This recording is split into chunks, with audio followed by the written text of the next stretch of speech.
Thank you, Honorable Speaker. My petition is regarding delivery of original marriage certificates to the Registrar of Marriages in Nairobi.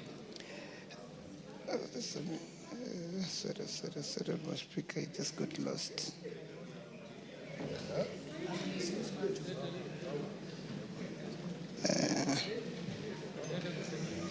Mashako. Sorry, Honorable Speaker. If you have difficulties with technology, use hard copies. Yes, regarding delivery of original marriage certificates to the Registrar of Marriages in Nairobi. I, the undersigned, on behalf of the licensed ministers of faith from Taita Taveta County, draw the attention of the House to the following. 1, that Article 45 of the Constitution of Kenya recognizes the family as the natural and fundamental unit of society, which must be recognized and protected by the state. In giving effect to this provision, Parliament enacted the Marriage Act 2014. That the Marriage Act 2014 recognizes the five systems of marriages, namely civil, Christian, Hindu, customary, and Islamic marriages. Section 50 of the Act establishes the Office of the Registrar of Marriages and empowers the registrar to appoint marriage officers at national and county levels. That on 3rd September 2004, the Registrar of Marriages published a notice in the national daily newspaper directing licensed ministers of faith and gazetted marriage officers to comply with the new procedure for the submission of marriage certificate as provided under Section 53 and 57 of the Marriage Act, Cap 150. That the notice in part required that all licensed ministers of faith submit to the Registrar of Marriages in Nairobi all marriage certificates already conducted and in their custody within 30 days from the date of the notice. For marriages conducted from 1st September 2024 onwards, the marriage certificates and other relevant documentation be scanned, uploaded, and the original document delivered physically to Nairobi within 14 days of the celebration. And original marriage certificate to be delivered to the Registrar of Marriages in Nairobi within 14 days of the celebration of marriage. 5, that despite the constitutional requirement under Article 10(2) of the Constitution, which lists public participation as a natural value and principle of governance binding all state organs, state officers, and public officers when making or implementing policy, the licensed ministers of faith were never consulted on the new policy directive. That the implementation of the policy has placed an unnecessary administrative and financial burden on licensed ministers of faith, who now are compelled to travel to Nairobi to submit original marriage certificates, thereby making the officiating of marriages in religious settings unnecessarily costly and cumbersome. 7, that requiring the physical delivery of original marriage certificates from all counties to Nairobi undermines the constitutional principle of devolution and decentralization of services, and may deter prospective couples from exercising their civic right to marry. That further, the policy shift has led to congestion at the Registrar of Marriages Nairobi office, creating opportunities for unethical practices, including attempted bribery by individuals seeking to expedite service. That attempts by licensed ministers of faith to engage the relevant authorities for a review or reversal of this policy have not yielded any positive outcome to date. And that the issue raised in these petitions are not pending before any court of law, constitutional body, or any other legal institution. Therefore, Honorable Speaker, your humble petitioners pray that the National Assembly, through the Public Petitions Committee, 1, recommends that the policy requiring licensed ministers of faith from all counties to physically deliver original marriage certificate to the Registrar of Marriages in Nairobi be revoked. 2, recommends that the licensed ministers of faith be allowed to submit original marriage certificate to the Registrar of Marriages within their respective counties, with county officers bearing the responsibility of forwarding the documents to Nairobi, and make any other recommendation it may deem appropriate to address the plight of the petitioners. And your petitioners will ever pray, presented on their behalf by myself. Thank you. Thank you. Karemba. within 60 days, you bring the findings of your committee. Furnish with the petitioner, bring to the House. Next order. Order number 5, papers. Majority Leader.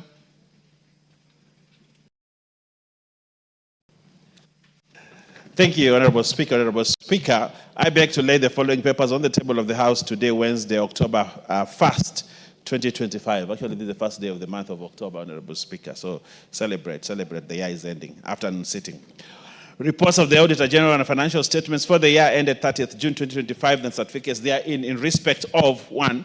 Kenya Accreditation Service, 2. Central Bank of Kenya, 3. Microfinance Sector Support Credit Project, credit number CKE 300401E and CKE 601001E, the National Treasury, and 4.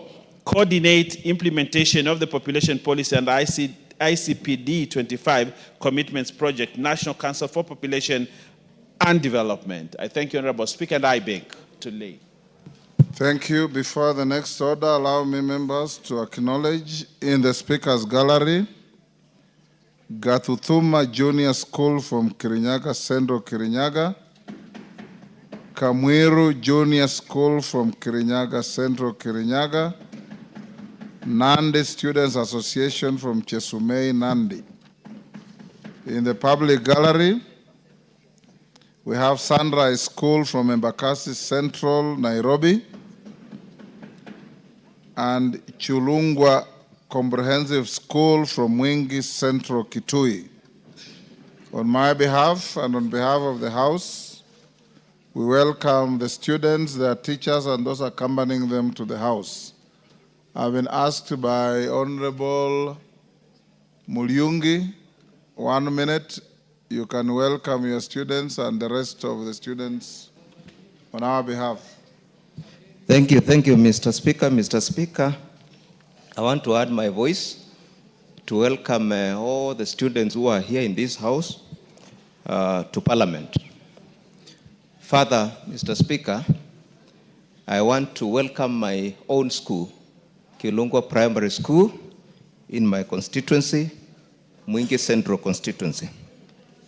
Mr. Speaker, I want to encourage the students who are here to aspire to one day sit in this House and in future serve in very senior positions in this country.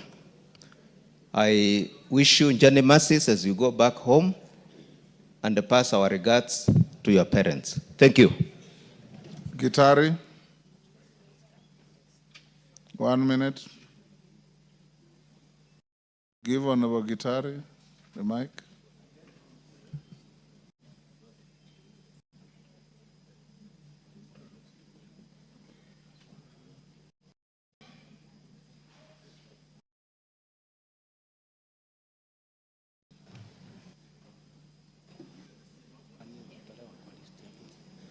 Thank you, Mr. Speaker, for giving me this chance, and I want to join the rest of you who are welcoming this student.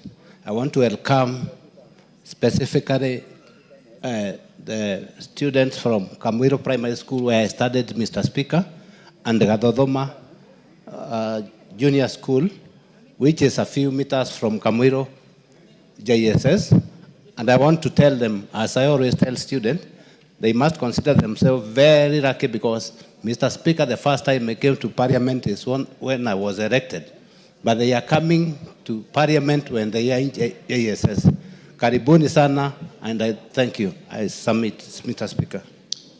Honorable members, we have a supplementary order paper on your gadgets and in the table office. And I'll direct the reorganization of business as follows. Order number 7, questions and statements will come after disposal of orders number 8, number 9, number 10, and number 13. So note accordingly. Call out the next order. Order number 6, notices of motion. Naisula.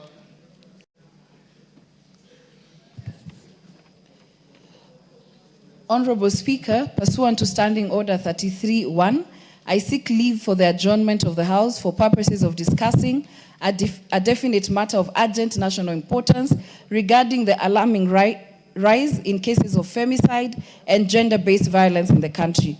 Honorable Speaker, in the recent months, there has been a disturbing surge in brutal killings and abuse of women and children. This worrying trend has been evidenced by several horrific incidences across the country. For example, in September 2025, a young woman in Narrow County was abducted and assaulted by her relatives for allegedly going against the wishes of the family in relation to her choice of marriage partner. Similarly, in July 2025, a 16-year-old secondary school student in Kakamega County was defiled by her teacher, highlighting the vulnerability of children within learning institutions. Alarmingly, cases of children being killed by close relatives have also been reported in the recent past. For instance, an 11-year-old child from Bomet County was killed by his father following a domestic disagreement, while in Tana River, 4 children were allegedly buried alive by their father as a form of punishment. Honorable Speaker, despite widespread advocacy against these heinous acts, the justice system, including the judiciary, the National Police Service, and the Office of the Director of Public Prosecution, has failed in protecting victims and ensuring accountability. Specifically, there have been reports on mishandling of evidence on victims of gender-based violence, which has contributed to a culture of impunity where perpetrators act without fear of repercussions. There is therefore need for concerted efforts by all stakeholders, including the relevant government agencies, non-governmental organizations, and the civil society in supporting victims and raise awareness. Additionally, there is need to safeguard the right to education for children endangered by child marriages, which is a violation of human rights. Regrettably, the Directorate of Children's Services is yet to establish offices in all constituencies, resulting in delays in monitoring incidences and safeguarding children from all forms of exploitation. Honorable Speaker, it is against this background that I seek leave for the adjournment of the House to discuss this matter of great national concern with a view of exploring possible lasting solutions. I thank you, Honorable Speaker. Do you have supporters?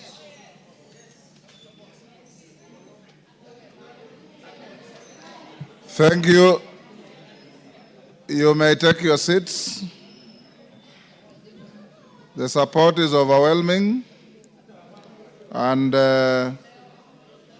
Naisula, I'll allocate you to move your motion at 6 or after order number 14, whichever comes earlier. If order number 14 is disposed of at 5, you'll be on standby to move your motion. But at 6, the House will curtail business to give you an opportunity, and the motion will be debated for 1 hour. Next. Order number 8, motion. Consideration of the 5th report on examination of financial statements of selected state corporations. Question to be put. Members on their feet, take your seats.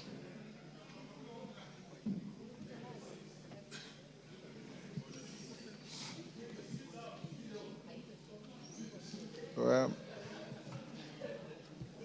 honorable members, I'll now put the question at order number 8, which is that this House adopts the 5th report of the Public Investments Committee on Social Services, Administration and Agriculture on its examination of financial statements of the following state corporations laid on the table of the House on Tuesday, 5th August 2025. 1, National Social Security Fund, financial year 2020-2021, Kenya Marine and Fisheries Research Institute for financial year 2019, 2020 to 2020-2021. 3, National Hospital Insurance Fund for year 2018-2019 to 2020-2021. And the Kenya Broadcasting Corporation financial year 2013-2014 to 2018-2019. As members of that opinion say aye. Aye. Will those of the contrary opinion say nay? The ayes have it. Next. Order number 9, motion. Consideration of the 6th report on examination of financial statements of selected state corporations. Question to be put. Honorable members, I'll now put the question at order number 9, which is that this House adopts the 6th report of the Public Investments Committee on Social Services, Administration and Agriculture on its examination of financial statements of the following state corporations laid on the table of the House on Tuesday, 5th August 2025. 1, Agrochemical and Food Company Limited for financial year 2015-2016 to 2016-2017. 2, Kenya Animal Genetic Resources Center for financial year 2011-2012 to 2017-2018. 3, Moi Teaching and Referral Hospital for financial year 2015-2016 to 2016-2017. And 4, Public Benefit Organization Regulatory Authority, formerly NGO Coordination Board, for financial year 1992-93 to 2006-2007. As members of that opinion say aye. Aye. Will those of the contrary opinion say nay? The ayes have it. Next. Order number 10, motion. Consideration of the report on the examination of financial statements for the Water Sector Trust Fund. Question to be put. Honorable members, I'll now put the question at order number 10, which is that this House adopts the report of the Special Funds Accounts Committee on its consideration of the audited accounts for the Water Sector Trust Fund for the financial years 2018-2019 to 2022-2023, laid on the table of the House on Tuesday, 29th July 2025. As members of that opinion say aye. Will those of the contrary opinion say nay? The ayes have it. Honorable Shuria and your colleague, you are disorderly. Next. Order number 13, motion. Consideration of the session of paper number 2 of 2025 on the privatization of Kenya Pipeline Company. Resumption of debate.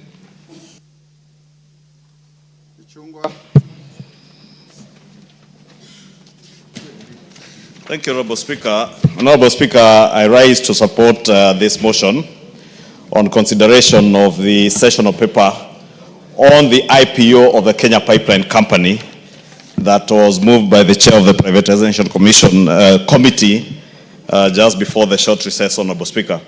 Honorable Speaker, a lot had been said of this proposed privatization, and what we were to consider is not the privatization process per se, but the sessional paper that proposes to privatize through an initial public offering of the Kenya Pipeline Company. And indeed, as I was said by the chair and the second of this motion, Honorable Gikaria, Kenya Pipeline remains a very critical and strategic investment by the Kenyan people over the years. Honorable Speaker, just like we have done with other critical and strategic investments over the past years, and case in point being KenGen, KPLC, KCB, Safaricom, we have enhanced corporate governance in state corporations by privatizing them through initial public offerings. Because unlike situations where you bring in strategic investors, initial public offerings offers everybody an opportunity to be able to invest in these companies, and therefore in a big way enhances corporate governance in the management of those companies.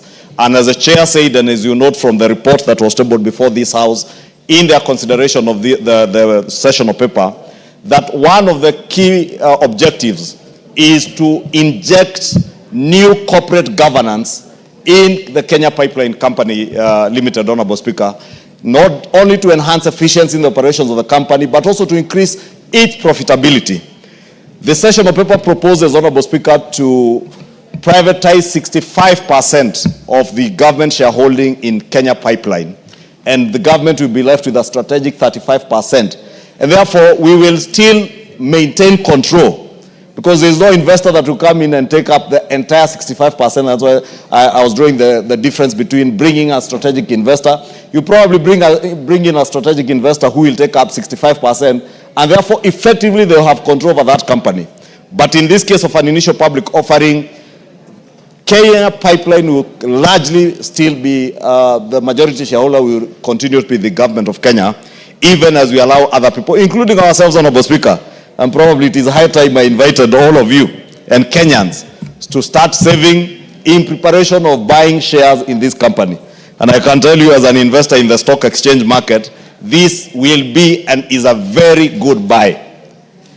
If you look at our economy, Honorable Speaker, a lot of macro and fiscal changes have been undertaken in the last 3 or 4 years. And we have started reaping the benefits of some of these macro and fiscal interventions that have been done. And, Honorable Speaker, you look at inflation, you look at our exchange rate, things are stabilizing. If you went through, for those who cared to read the public participation report of the finance bill this year, 2025-2026, one of the critical things that Kenyans spoke to very loudly, and something that we have always said here, as members of parliament and those who appear on TV stations as they articulate their issues, is that government must introduce new innovative ways of funding both the provision of infrastructure and service delivery to Kenyans. And largely over the years, Honorable Speaker, we have depended largely on taxes that we raise, and Kenyans, during the public participation of the finance bill, loudly told us, and it is there in the report that was tabled before this house by the Finance Committee, that we must innovate new ways of financing our infrastructure and service delivery by government. And top among those innovative ways is to release part of the shareholding in some of these profitable and strategic investments that government has held shares over the years. And this is exactly what the National Treasury has proposed to do. And when the committee considered this report, Honorable Speaker, I know there were many concerns that Kenyans had raised. And many of those concerns, if you look at the report that the committee tabled, they have since addressed all those concerns, Honorable Speaker. And if you look at the recommendations of the committee, they have said that they are asking us to approve the privatization of 65% of Kenya Pipeline through an IPO, and to implement an employee share ownership plan. Because part of the concerns were by employees of Kenya Pipeline. Will they now lose value even as employees?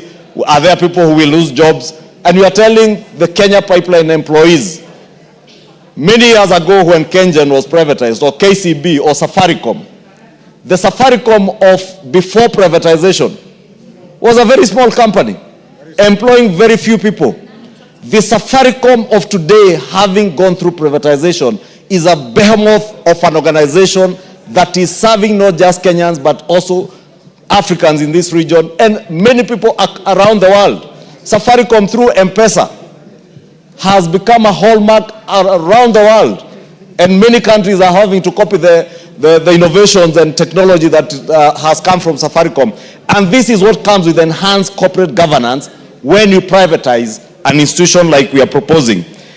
And therefore, the share ownership plan that the committee, which I support, Honorable Speaker, will ensure that employees of Kenya Pipeline not only maintain their jobs, but Kenya Pipeline, through enhanced corporate governance, will be able to grow into a company that even employs more Kenyans. And Kenyans all over are looking for jobs, Honorable Speaker. And therefore, the right thing we can do for this country is to allow the National Treasury to privatize this company, enhance corporate governance, create more wealth out of this company, and be able to employ more Kenyans. They have also said that we must ensure very transparent valuation of the company, and I fully concur and agree. And indeed, without preempting debate, Honorable Speaker, under order number 12 or 13, Honorable Speaker, there is a privatization bill that is also lined up for debate by this House. And if you go through that privatization bill, the issue of valuation of companies that are listed for privatization, either by whichever mode, whether it is IPO, whether it is bringing in strategic investors. The question of valuation is a key consideration, and therefore even this will be no exception, and it will be done that way. Honorable Speaker, there is a very strong and very deep intrinsic link between the growth of an economy and the growth of the equity markets or the capital markets. And our capital markets today, Honorable Speaker, are doing exceptionally well. The Nairobi Stock Exchange is doing exceptionally well, and therefore the economy as it grows must grow in tandem with the way the capital markets capital markets are performing. And therefore, Honorable Speaker, because I see my time is over, I just want to implore the members, let us support this proposal, because it is good for this country. It is us who will benefit more than anybody else from this IPO, because it seeks to raise about 100 billion shillings that I see the committee is proposing that the proceeds primarily should go to settle domestic arrears. These domestic arrears relate to contracts that have been awarded in our constituencies for roads, relate to contracts that we are awarding under our NGCDF and GAF contracts, and therefore this money will come to benefit not just our economy, but also our constituents, Honorable Speaker, even as we grow our economy, as the capital markets grow, Honorable Speaker. And there is no better time. There is no better time to invest in the capital markets than now. Listen to me. There is no better time to invest in the capital markets than now. If you have a shilling that you can save and wait when this IPO goes and buy these shares.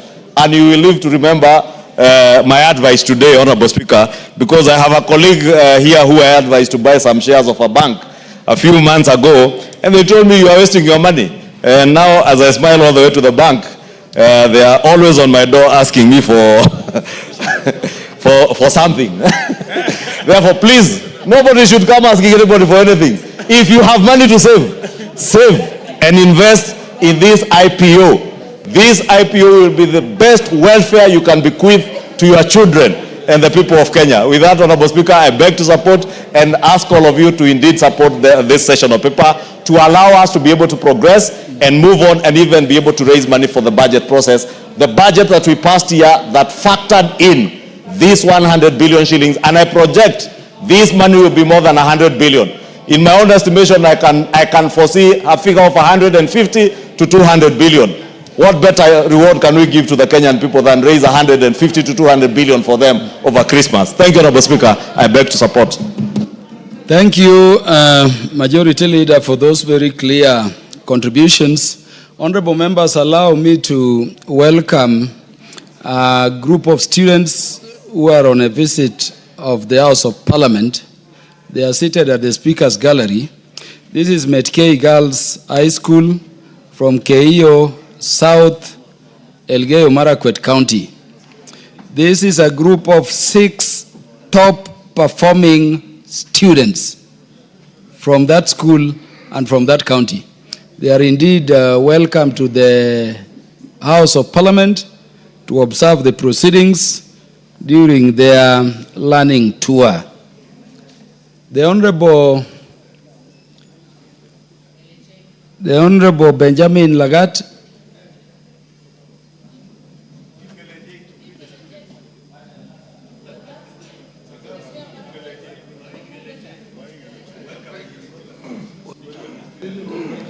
Honorable Ngeleche is around. Yes. Or somebody is blocking my view from Honorable Ngeleche. Welcome the 6 top performing students from Elgeyo Marakwet, and of course also welcome the other students visiting. These are students from Metkei Girls High School. Thank you, Mr. Speaker. I've been trying to look around if I can see them. I think maybe they left or they are yet to come in. Ah, they are there. Because I just wanted them to stand. They didn't stand when you were mentioning them. I want to welcome the girls, the beautiful girls from Metkei Girls. And as you said, Mr. Speaker, they are the top performing students. Mr. Speaker, Metkei Girls is the giant of Elgeyo Marakwet in terms of education. And whenever you see these girls, know that they are A+ material, Mr. Speaker. So I wish to welcome all of you here. Metkei girls, sky is the limit, and you belong to this house or other better institutions in future. Mr. Speaker, this is the constituency whereby Gideon Kimayo comes from, and he actually met them before they came in, and I remained here just to welcome them. But Mr. Speaker, I want to say that we are proud of these girls because that is a school deep down in Elgeyo Marakwet County. Mr. Speaker, I want to encourage other girls in their absence from Elgeyo Marakwet County that it is possible to perform and to be top students. Also, Mr. Speaker, my extension to the other students in the chamber, welcome to the National Assembly. It is possible wherever you come from in the near future, if you work hard, if you concentrate with your studies, one day, one time, you can be able to represent your people in this house or even be the president of this Republic of Kenya. Thank you and welcome, Metkei girls. We will see each other after this outside for a cup of tea. Thank you.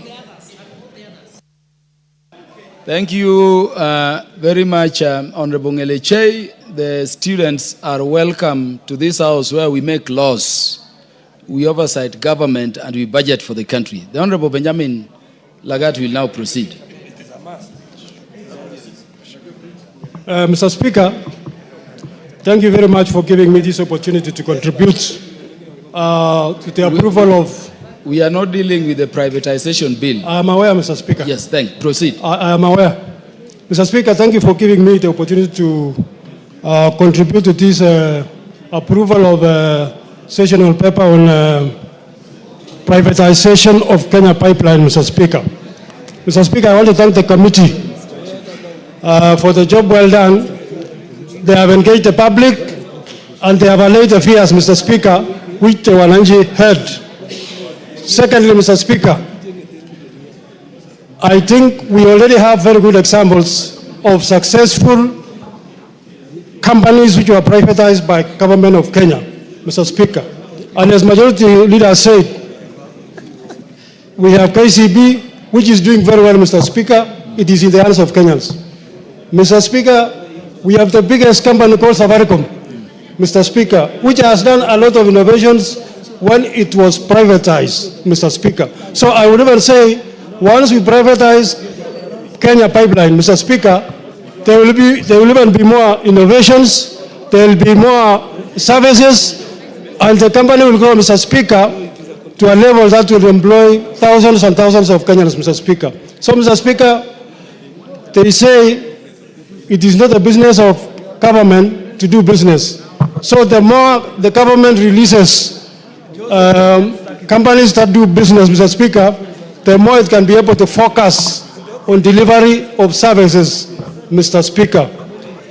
Thirdly, Mr. Speaker, I want to speak about the proceeds from this privatization, Mr. Speaker. Mr. Speaker, as when it comes, it should go into a service delivery for Kenyans, Mr. Speaker, infrastructure, Mr. Speaker, water services, Mr. Speaker. So I strongly support the approval of this privatization, Mr. Speaker. With those few remarks, I support.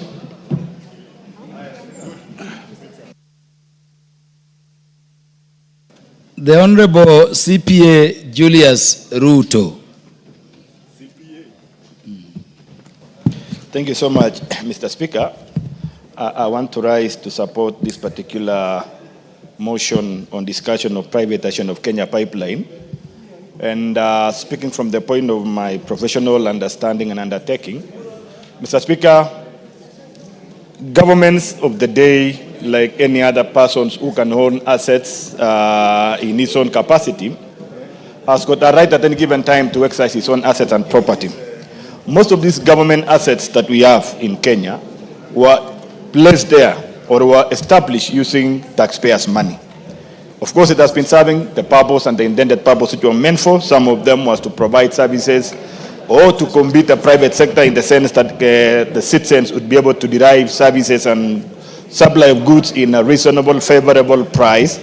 Some of them were established for regulatory purpose, and some of them were established for the purpose of ensuring that the critical services that cannot be provided elsewhere could still be provided for.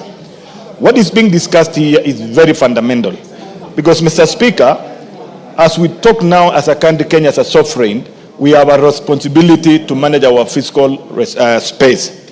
It is from that fiscal responsibility or framework, Mr. Speaker, that the country is planned, the country is developed.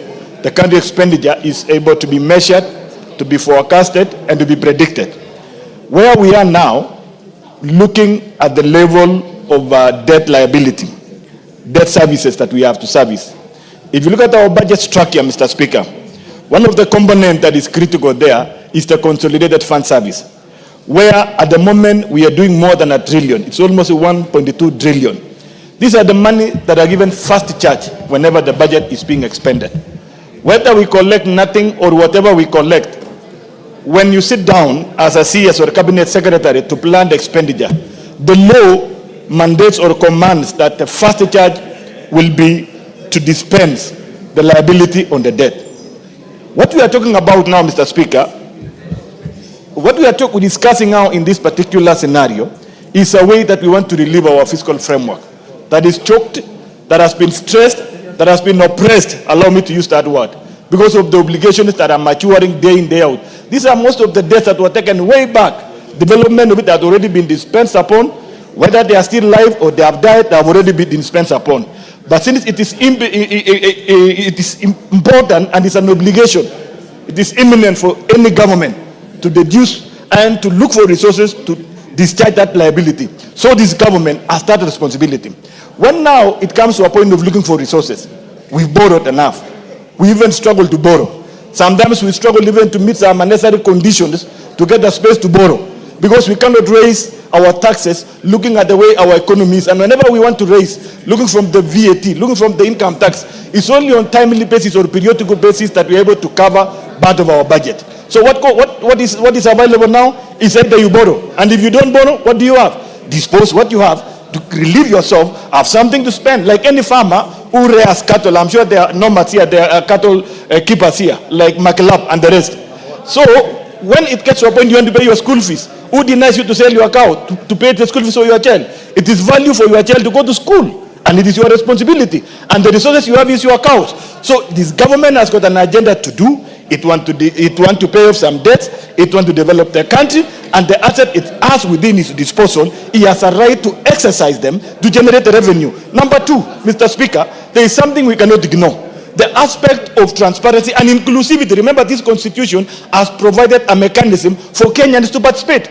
And in this case, we want to allow Kenyans to own these primary and these prime companies. Look at the companies which went privatization, like Kenya Commercial Bank. Before that one, it was struggling. Today, as we talk, it is one of the multinational companies. You go to Tanzania, you go to Uganda, you get KCB, you go to South Sudan, you get Kenya Commercial Bank. Why? Because it was allowed to be managed and run in a private, in an entrepreneurial concept, other than in a public concept, which sometimes need not to be profit-making, but at times it is service, and it's defeated by the politics of the day. When it is privatized, the profitability aspect drives the agenda of the company, and it expands. Since my time is short, I want to support this agenda and say it is time for us, and I'm ready to buy shares. I'm really ready, like yesterday, to dispose what I have to acquire these shares. I'm very sure Kenya Pipeline will rise, and that share price will increase, and that is the wealth for me and for young people like us that we are coming up. Thank you so much, and I support.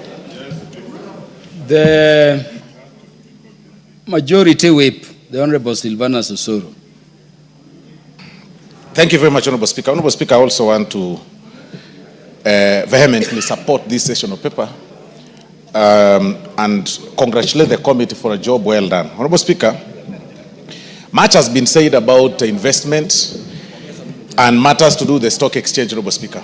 And I must, even as I speak and contribute, Honorable Speaker, I must really say that I am a living testimony of what such line of investment can do. Honorable Speaker, I was going through the statement sent by my stockbroker just yesterday, Honorable Speaker, and I must say that I was so impressed. That's something that I tried to guesswork, Honorable Speaker, just about 4 or 5 months ago, in the line of the KCB, in the line of Kenya Re, Honorable Speaker, and even in the line of Kenya Power, Honorable Speaker.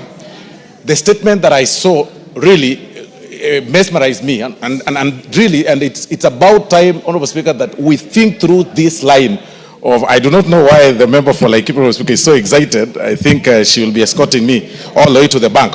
But all said and done, Honorable Speaker, there's different channels that government must raise funds. And one of it, Honorable Speaker, is to offer an opportunity for the masses to walk alongside with them, Honorable Speaker. They say that if you want to go fast, walk alone. But if you want to go far, walk with people. Honorable Speaker, many of these corporations that time immemorial, Honorable Speaker, have been left, by people or to people, just employees, Honorable Speaker, that just depend on the exchequer, on salaries and everything to run, who just pass time, Honorable Speaker, so that they can retire at 60 and go home and enjoy their pensions and everything. That is the reason why, Honorable Speaker, most of these public corporations are not progressing. And look at this session of people, Honorable Speaker. What it is advising, Honorable Speaker, is that you offer Kenyans an opportunity, just like it was offered, Honorable Speaker, back in 2009. You remember, Honorable Speaker, about 2009 when Kenyans queued, along Nation Center, Honorable Speaker, to buy or to purchase, Honorable Speaker, the Safaricom shares, then were about 5 shillings. Kenyans were all over saying, we want to protect this monster, Honorable Speaker. And it became humongous over time, Honorable Speaker, when people really invested in it. So it's about time that Kenyans take some of these proposals positively. And even the members that are watching us here, Honorable Speaker, because sometimes people, you hear people say, so-and-so owns shares from this particular company, it becomes the biggest shareholder, so-and-so has invested this. Honorable Speaker, it is a gradual growth that you have been offered an opportunity. Today, the share goes at 3 shillings, for example, if it is Kenya Re. Tomorrow you get it, Honorable Speaker, appreciating it to 11 shillings. The next day you find it appreciating to 25 shillings. All that, number one, helps grow your financial strength and also helps raise money for the government or for that state corporation. And it will never fall because there are so many eyes, Honorable Speaker, that are watching. And that is why it is about time that Kenyans embrace this kind of line, number one, of investment, and number two, of raising capital for the state corporations, Honorable Speaker. I do not know why, actually, we are even belaboring the point. We should all support this session of paper. We support this privatization. We support this opportunity to invest so that we can all move together as a country and help the country and help ourselves to grow. Honorable Speaker, I invite the Honorable Jane Kagiri to help me, to move with me so that we can smile all the way to the bank out of the statement that I got from my stockbroker yesterday, Honorable Speaker, in regard to the opportunity that I got about 5 months ago. Thank you very much, Honorable Speaker. The Honorable Owen Baya, who is the Deputy Majority Leader. Thank you, Honorable Speaker. Honorable Speaker, during the Kibaki years, the early Kibaki years, when the issue of IPOs started hitting this country, that's when proper economic growth, Honorable Speaker, started. The IPO for KCB, the IPO for Safaricom, the IPO for KenGen, and many IPOs, Honorable Speaker, came in. And Honorable Speaker, I want to tell this House that this country raised a lot of money. There were very many IPOs that were actually oversubscribed. And people wondered where this money came from. But Honorable Speaker, it is this money that watered the economic growth that started during that time of Kibaki, Honorable Speaker. Having an IPO like this, the initial public offer of Kenya Pipeline, Honorable Speaker, is a good thing for this country. Mr. Speaker, while I appreciate my leader, the leader of majority, he has to consult, but you can ask him to allow his deputy order to speak to the nation. The members who are consulting by the bar, please take your seats. Yes, thank you. So, Honorable Speaker, for this country to move forward, we have to offload these many corporations that are taking a lot of our money from the taxpayers. And, Honorable Speaker, they are producing very little. And therefore, it is very important that we start the privatization process. And the best place to start, Honorable Speaker, is this pipeline, Honorable Speaker. Mr. Speaker, we have for many years said that we are raiding people's payslips. We are raising taxes. They are very high in this country, Honorable Speaker. But, Honorable Speaker, we have to find an innovative way of raising capital and of raising resources to build this country in certain infrastructure that we must have. And one of the ways, Honorable Speaker, is the IPO.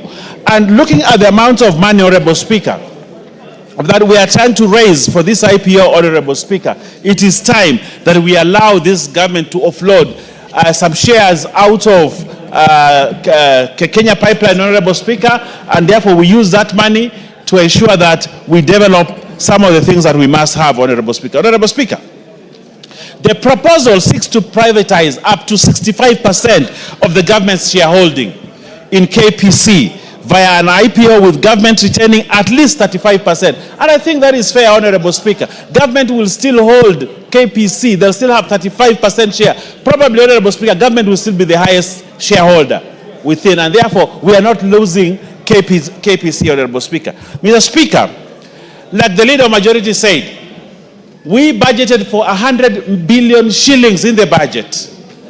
If we do not raise this money, Honorable, we shall have a gap of 100 billion shillings, Honorable Speaker. And yet, our own asset, just like you, Honorable Speaker, when you have issues, in my language, we have a saying, Mutu wakolwa ni chakwe. Mutu wakolwa ni chakwe. Meaning, that which you have is which will save you at a time of need. That's what it means, Honorable Speaker. Government, yes. Now, he's telling me, the leader, that in his language, he says, Mtu hushika mbuzi yake.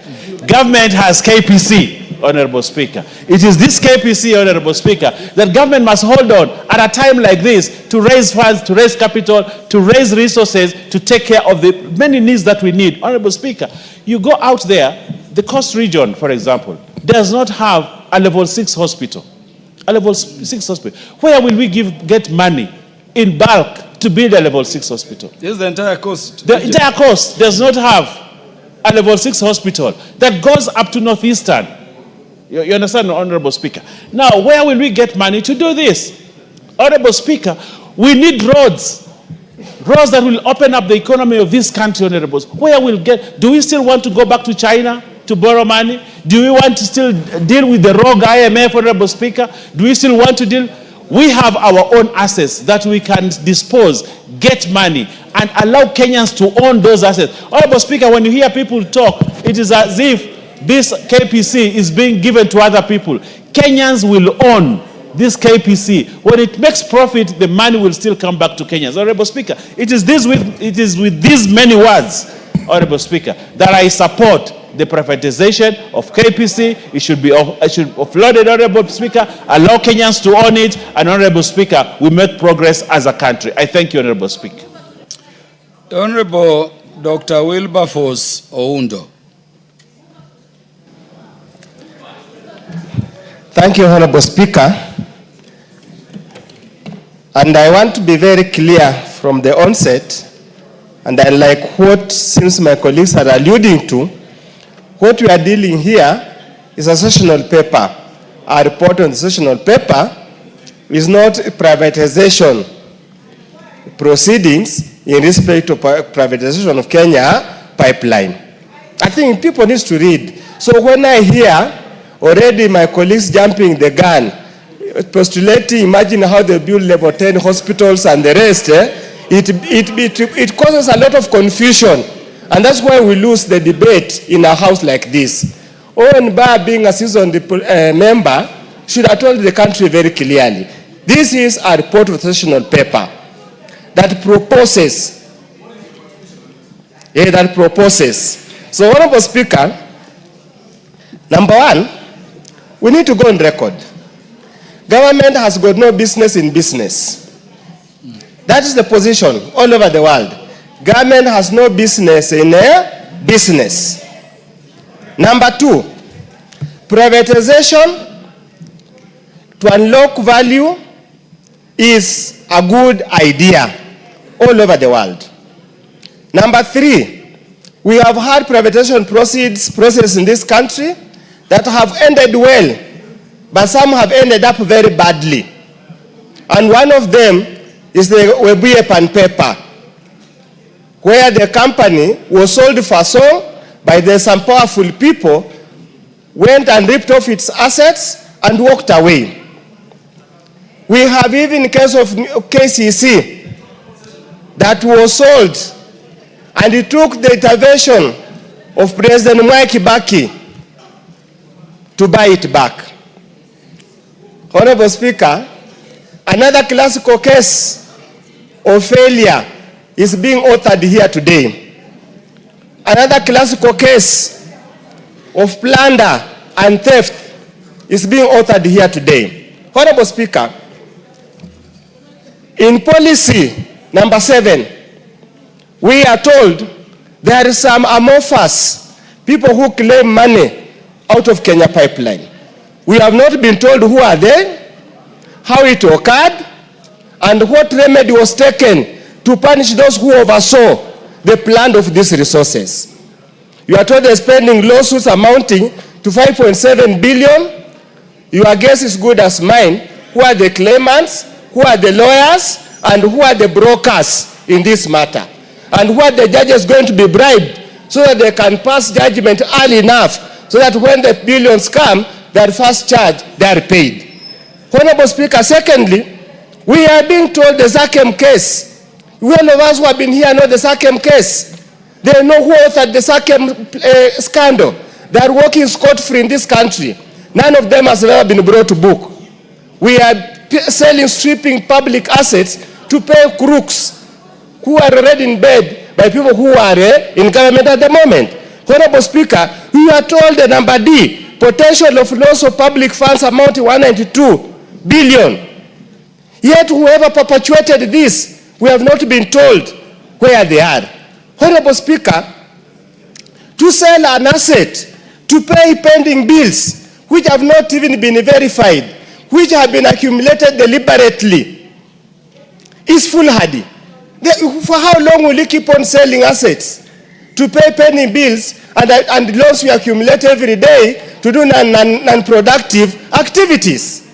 Honorable Speaker, and then the fear, the monopoly and the oligopoly that will come into this. Honorable Speaker, the principle might be good, but the foundation, the principles, the grounds for this privatization is all crooked process, Honorable Speaker. All crooked, all skewed to benefit a few people and leave the Kenyan people poorer than they were. And unfortunately, I stand to oppose. The rest can do whatever they want. I just want to go on record that it has been known there has been a sober voice who stood for the people of Kenya. Thank you. As the Honorable Dr. James Nyikal. No, there is also ethnic and regional balance in Parliament. Let Honorable Nyikal speak. Thank you. Thank you, Mr. Speaker. I support this with extreme caution.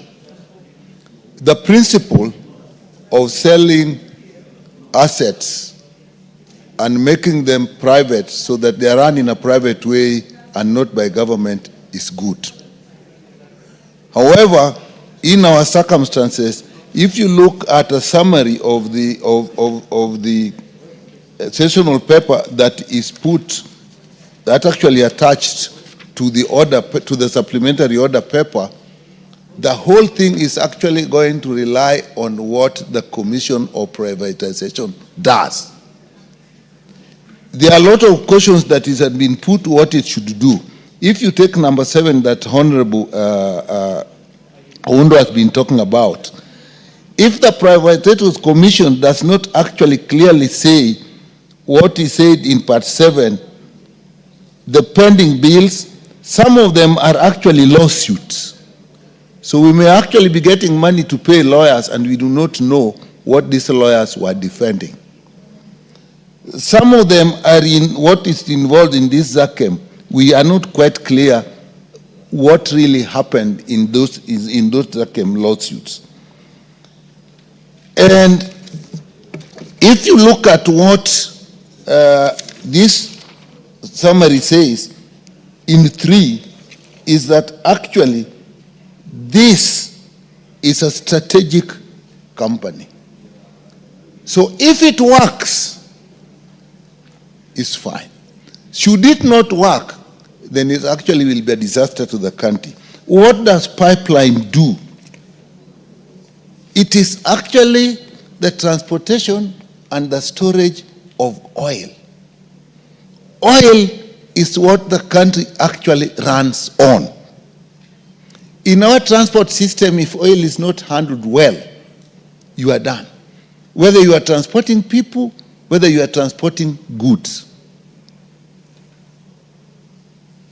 The next is industry. If you don't manage this issue well, and the transportation, the storage oil goes wrong, all our industries will literally collapse. So another one is actually power. We still generate a lot of power using oil. So we are actually talking of the privatization of literally what we live on. And the whole thing is actually in the hands of the Privatization Commission.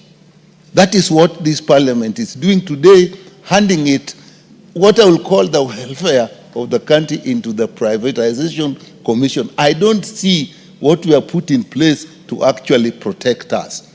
So we'll believe that the commission that we have put in place will actually look after us. If it doesn't, you are in trouble. We have had problems before. Look at the Kenya Railways. Actually, maybe some of this is advice from maybe the World Bank and so on. We were advised to liquidate the properties of the Kenya Railways so that we could actually resuscitate it. It has taken years and years. It is now that we are trying. Some of us may not even realize that at one point, the Kenya Railways owned more property in this country than even the government itself. So I support this, but there's caution that we have to really look at it very carefully, what the commission does. But it needs to also need to know that it will make Kenya Pipeline run properly. What happened in, say, I'll take the example of the depot in Kisumu. The loading is so skewed that exporters actually can take so much time that the local retailers don't even have time to get the fuel that we need. So I agree, I support this, but this caution we must take into consideration, and the Privatization Commission must know what it is taking this country into. Thank you, Mr. Speaker. Honorable Mwengi Mutuse.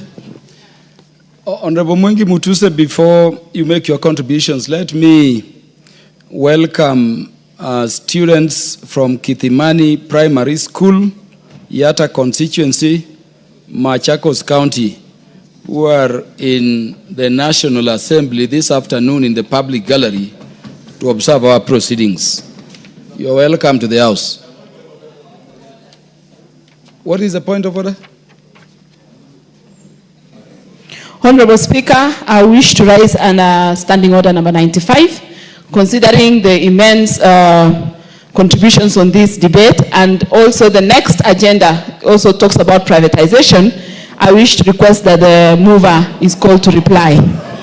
Yes. It is similar. I will it is similar to the next. Order, honorable members. People are actually discussing. I'm the one presiding over the House. I'm the one presiding over the House. Honorable Mwengi Mutuse will make his contribution, and at the end of his contribution, I'll put a question for a House decision on what has been raised by Honorable Marianne Keitany, because that is what our standing orders say. Yes, Honorable Mwengi Mutuse, proceed. Thank you, Mr. Speaker. And if we may be heard in silence. Mr. Speaker, before I make my few points, allow me to disabuse some of the notions that have been put across by some of the colleagues that I respect a lot who have spoken before me. The very respected member, Dr. Aundo, seems to sensationalize this issue just because there has been cases in the past that have failed. And those sensationalism seems to stem from generalizations that are not particularly supported by the facts of the proposed privatization. Dr. Nyikao also a very respected colleague, with the caution to urge that you cannot also drive anticipating an accident. Mr. Speaker, as I say so, privatization is not a new phenomenon. It is not an invention of the broad-based government. It is not an invention of William Ruto. It began in 1992. And we have statutes, the Privatization Act, that speak to this, that have been legislated upon by this parliament. And like has been said before us, there are many cases of successful privatizations. And for that reason, and looking at the mood in the House, Mr. Speaker, I am in support of the point of order by Mary Ann Keitan, that because of many of the contributions appear to be similar in support, that, yes, I am with us. Yes, I am with us.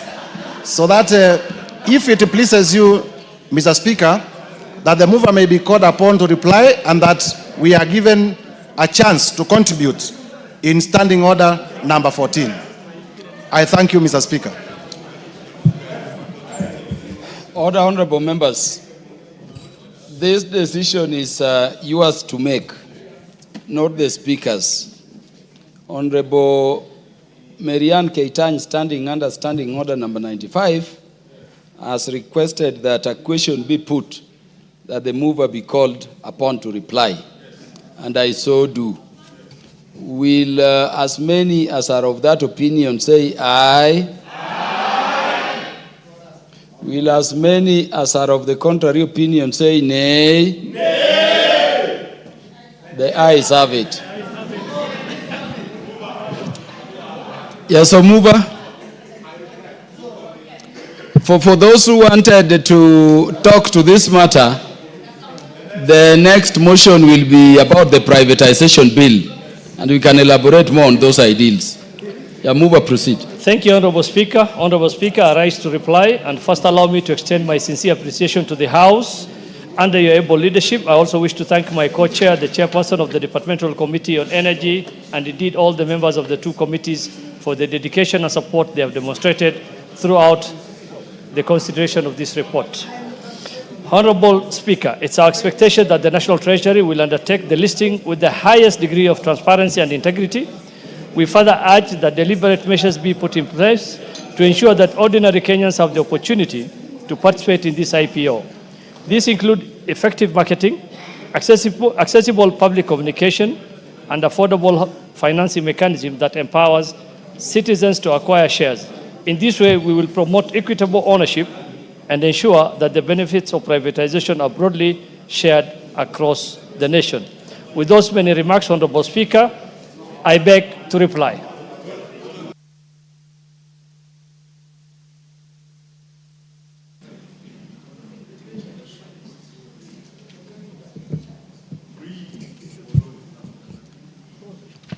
Let those who need to take their seats do so. Honorable Soro, you will take your seat. You'll take your seat. I know the work you are doing is for the House, but now we take our seats and we make decision.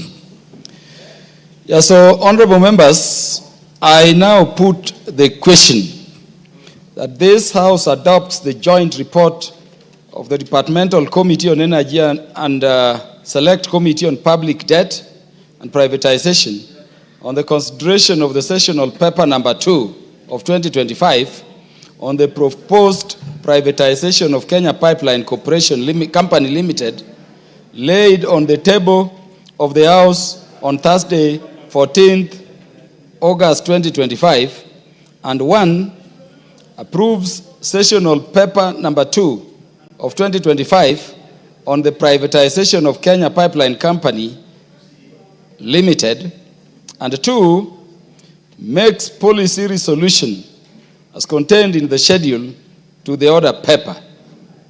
Will as many as are of that opinion say aye? Aye. Will as many as are of the contrary opinion say nay? Nay. The ayes have it.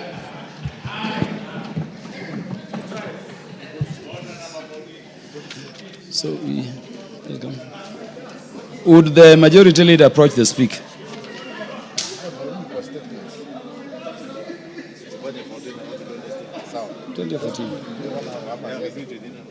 Yeah, call order number 14.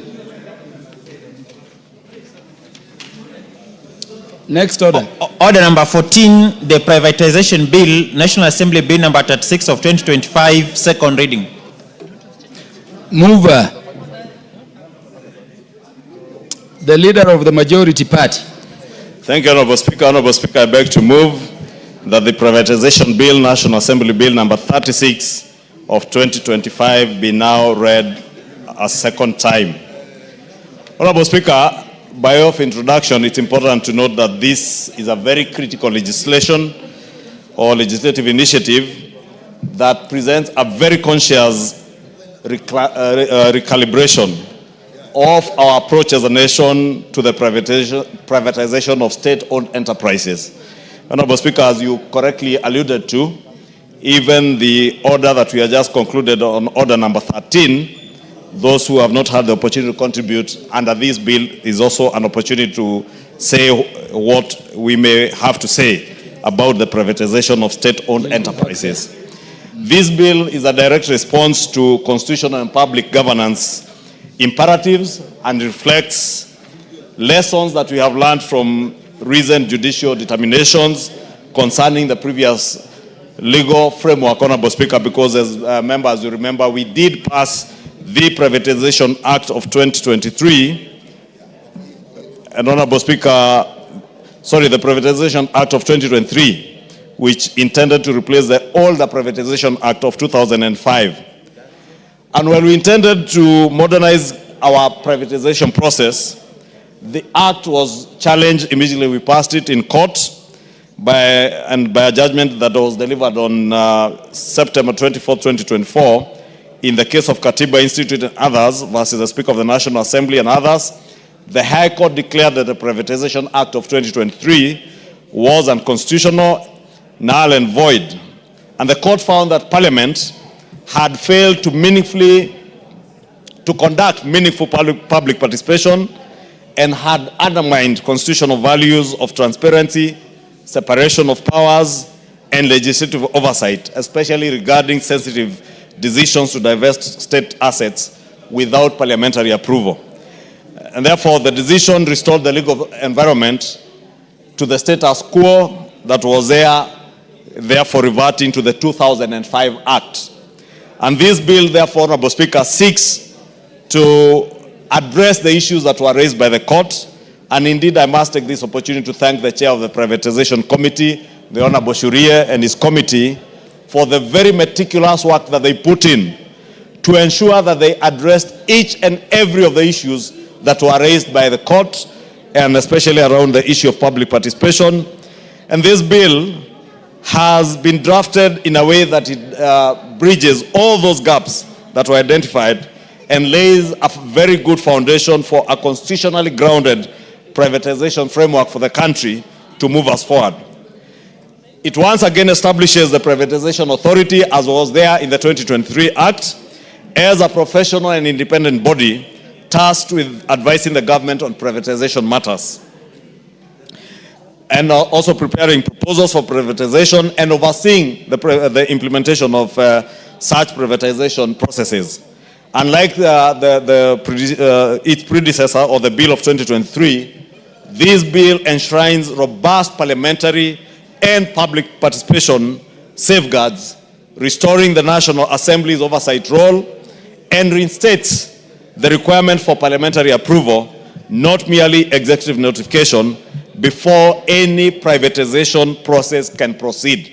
Honorable Speaker, that is very critical, because one of the issues that the court, many Kenyans raised, and even those who went to court, was on the question of public participation, which I have said was adequately addressed in the processing of this bill, and also the issues that have been raised in terms of the separation of powers between the executive and the legislature, and especially the question of removing the oversight role of Parliament in terms of privatization matters. And therefore, this bill is restoring those powers to the National Assembly. that any privatization process in this country will not be a mere notification to the National Assembly of the privatization program by the executive, but they must seek approval from Parliament, and therefore it is only Parliament that can approve privatization processes, because as was said even in the previous proposal, Honorable Speaker, under order number 13, this is a matter that touches on divestiture from public investments and public assets, and therefore the people's representatives have a role to execute. Honorable Speaker, that is what now this bill is doing. Honorable Speaker, the current legal framework for privatization, as I said, is anchored around the Act of 2005, which became operational in 2008. And many of you remember 2008 was before the promulgation of the new constitution. And therefore, the Act as it is today does not address critical constitutional principles under the new constitution.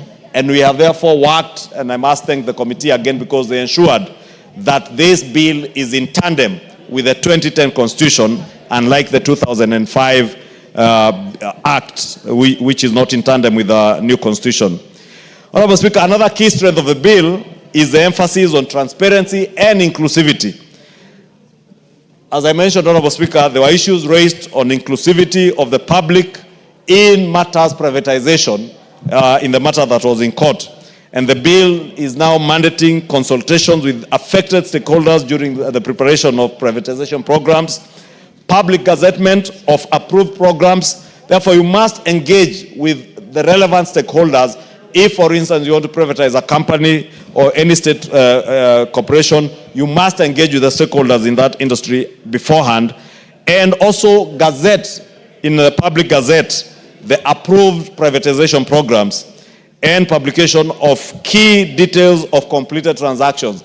It's not enough to just notify people that we intend to privatize this and that state corporation. You must engage with key stakeholders in that particular sector. And also post the privatization, you must come back and report to the Kenyan people the details of the completed transactions. And that's what I was saying, even on the IPO for Kenya Pipeline Company, once we get into the IPO, the government will be obligated to come back to the people's representatives and through them to the people to report on progress of the completed transaction. And therefore, that creates a very good structure for ensuring that there is not only inclusivity, but there is transparency and accountability in the manner in which we transact matters to do with privatization. And I did hear the Honorable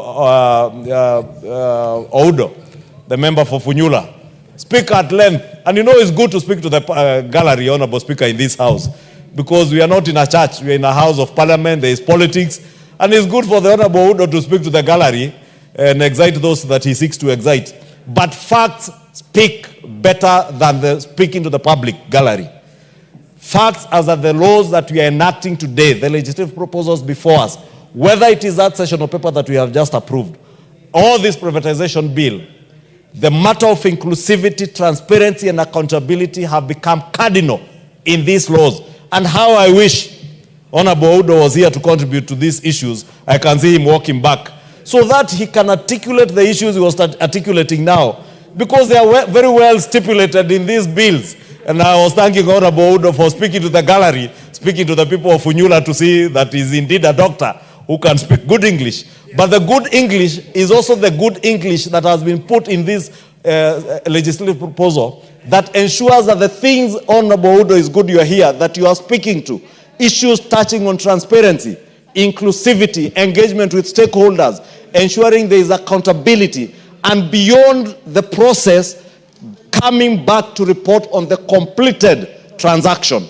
Therefore, Honorable Oudo, if you read this bill and internalize it, internalize, because I have also seen there are also others who came here to just vote and walk out. And you know them. Yeah? Yes, you know them. But ask them what is contained in these legislative proposals. Ask the member for Kajiado North, for instance. Ask him what is in this bill. He has no idea. Ask him what was in the session of paper. No idea. Yeah. So, Honorable Speaker, I am speaking to these issues because we are now in debate second reading. Please take time and read the bill. Internalize it. See how well this bill has been processed by the committee. We deliberately, in the last parliament, separated from the Finance and National Planning Committee, the Committee on Public Debt and Privatization, so that we have diligent members of this House, diligent members like Honorable Shurie, Honorable Makali Mulu, and the other members like Honorable Makilap, who sit in this committee, Honorable Mboko Milemba, a seasoned member of this House, and this committee of very serious legislators has sat for long hours to ensure that this particular bill will pass not just the test of time, but also the constitutionality, so that it doesn't befall the fate that befell the 2023 Act, Honorable Speaker. And therefore, I just want to conclude by saying that this bill now provides a very clear review and appeals mechanism through the Privatization Appeals Board. And therefore, it's not enough to just come back and report on the completed transaction. If any Kenyan is dissatisfied with the manner in which a particular privatization is being carried out, they can appeal to the Appeals Board, Privatization Appeals Board, with the possibility also of further recourse to the High Court. And therefore, this further promotes fairness and accountability, the fairness and accountability that the Honorable Oudo was speaking to. And I invite Honorable Oudo and many of us to now support this privatization bill so that it becomes an act of parliament, so that it can guide us and shepherd us through the process of privatization. Because, Honorable Speaker, as I said, privatization is here with us and we can't run away from it. And I have heard the concerns of many people when we speak about privatization. Oh, we are selling state assets. We are selling our strategic investments. Honorable Owen Bayer spoke something in his local language that said, you use what you possess. Loosely translated from what we say in my community, I was saying, even as we say, Modu Adagia Borieria Enayo, that you can only dispose of that goat that you own and that you have, Honorable Speaker. Therefore, when you have resources and we are constrained in raising revenues in this country, Honorable Speaker, because when I hear people oppose the privatization of state-owned assets to raise resources for the state to deliver services to the people, whether it is in infrastructure, whether it is in healthcare, the same people oppose raising of taxes. Then when they appear on TV stations, because they want to look intelligent, they say, oh, government must innovate new ways of raising money. Which are the new ways other than raising money from the capital markets? Which are the new ways other than privatization of such profitable companies? Because you do not sell that which is dead. You sell that which is alive. Even in your cowshed, Honorable Clive, you cannot sell your dying cows. You sell those that are strong, those that will fetch better prices in the market. Then they will help you to acquire new investments, new calves, healthier ones. I don't know, Honorable Clive, because he went to the Alliance High School, he knows these things. He knows these things. And because I know Honorable Clive Gesairo went to Alliance, and I know he knows these things. At times I look at him speaking elsewhere, and I wonder, Honorable Gesairo, because you know these things, and you know it is the right thing to do. It is the right thing to do for the country. It is the right thing to do for our constituents. Let us use privatization to raise money so that we do not overtax Kenyans. Because when you oppose privatization, when you oppose IPOs, you are telling government, go back and borrow, go back and raise taxes. Government is telling you today that we do not want to overtax Kenyans. We do not want to raise higher taxes. We do not want to raise our public debt. We want to utilize the resources that we have, Honorable Speaker.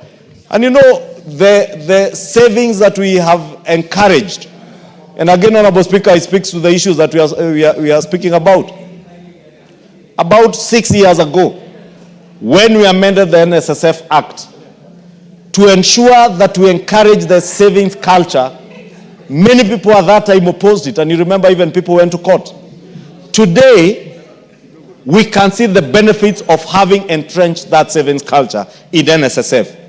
When we talk about privatization today, we have an opportunity now for NSSF because they have resources that they have raised in the last 3 years that are equivalent double the resources that they raised over 60 years. Therefore, this is one strategic investor, NSSF, that can invest in our PPP model of financing infrastructure projects, that can invest in some of these companies that government is directly divesting from, because NSSF is an independent body corporate. NSSF is not the government of Kenya. Therefore, nothing stops NSSF from investing, for instance, in the IPO on Kenya Pipeline for NSSF to own another 25% of the pipeline. Nothing stops NSSF. And that is our money as Kenyans, money that we are saving for our old age. What better investment opportunity other than through this privatization, even for our other state-owned enterprises and other authorities like NSSF to invest in our own economy, Honorable Speaker. Honorable Speaker, let me not belabor, because this bill is largely a repetition of the 2023 Act with the corrections that have now constitutionalized the issues that the court had declared unconstitutional, and therefore beg to move and request the indomitable chair of the Privatization and Public Debt Committee, who has put in a lot of work together with this committee to ensure that this bill becomes a business to be considered before this House, to second this motion in agreement. I beg to move. Yeah, you will proceed. Thank you, Honorable Speaker. Honorable Speaker, I rise to second the motion on the Privatization Bill 2025 as moved by the Leader of Majority, the Honorable Ichung'wah. Honorable Speaker, this bill has undergone extensive and rigorous deliberations by both committees, the Public Debt and Privatization Committee and the Finance and National Planning Committee. Members devoted significant time and expertise to examine its provisions with the objective of ensuring that the proposed legal framework adequately responds to both present and future challenges, while unlocking opportunities that a modernized privatization regime can deliver to our country. Honorable Speaker, allow me to highlight the key strengths of this bill. 1, enhanced public participation and inclusivity. This legislation is the product of one of the most comprehensive public participation exercises undertaken in recent years. The committees facilitated the submission of written memoranda and conducted stakeholder consultations across 25 counties, thereby ensuring that voices from diverse sectors and regions informed the proposed framework. We wish to appreciate your office and that of the Clerk of the National Assembly for the facilitation that made this exercise possible. 2, strengthen parliamentary oversight and transparency. The bill significantly enhances the role of the National Assembly in overseeing privatization. It stipulates that the privatization program and each proposed transaction relating to a state-owned enterprise must receive the express approval of this House. This provision entrenches accountability, transparency, and democratic legitimacy in the privatization process while safeguarding the public interest. 3, safeguards for stakeholders and efficient appeals mechanism. The bill institutionalizes avenues for various stakeholders, including employees, investors, and the wider public, to express their concerns and perspectives. In addition, it establishes an expedited and more efficient appeals mechanism, thereby promoting fairness, predictability, and investor confidence. 4, economic efficiency and unlocking idle assets. Honorable Speaker, our nation continues to shoulder the fiscal burden of underperforming state-owned enterprises. The passage of this bill will enable the efficient and effective privatization of entities whose productive and economic capacity is underutilized. In doing so, it will reallocate resources towards more productive uses, stimulate private sector investment, and foster economic competitiveness. 5, transparency, accountability, and market confidence. The bill sets out clear principles for privatization, anchoring the process on transparency, accountability, and public disclosure. This is vital for sustaining public trust and attracting both domestic and international investment capital. 6, introduction of a sunset clause for the privatization program. A particular progressive feature of this bill is the introduction of a 4-year sunset clause for each privatization program. This provision ensures that privatization transactions are implemented within a clear medium-term timeframe, aligned with the prevailing macroeconomic conditions. It provides certainty to the market, supports financial planning by investors, and reduces risk associated with long-term policy uncertainty. Honorable Speaker, in conclusion, I wish to record my sincere appreciation to the Leader of Majority, the co-chair of my co-chair, chairperson of the Departmental Committee on Finance and National Planning, for the spirit of collaboration that characterized our joint engagements. I equally extend gratitude to members of both committees whose diligence and commitment to robust scrutiny of the bill have culminated in the report before us today. With those remarks, Honorable Speaker, I beg to second and urge this Honorable House to support the passage of the Privatization Bill 2025. I thank you, Honorable Speaker.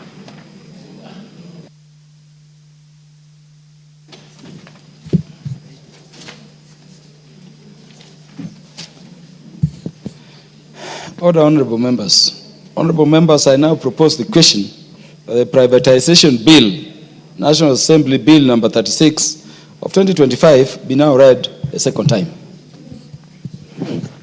The Honorable Omboko Milemba. Thank you, the Almighty. Thank you, the Honorable Speaker, for this chance. And let me thank the movers of the bill.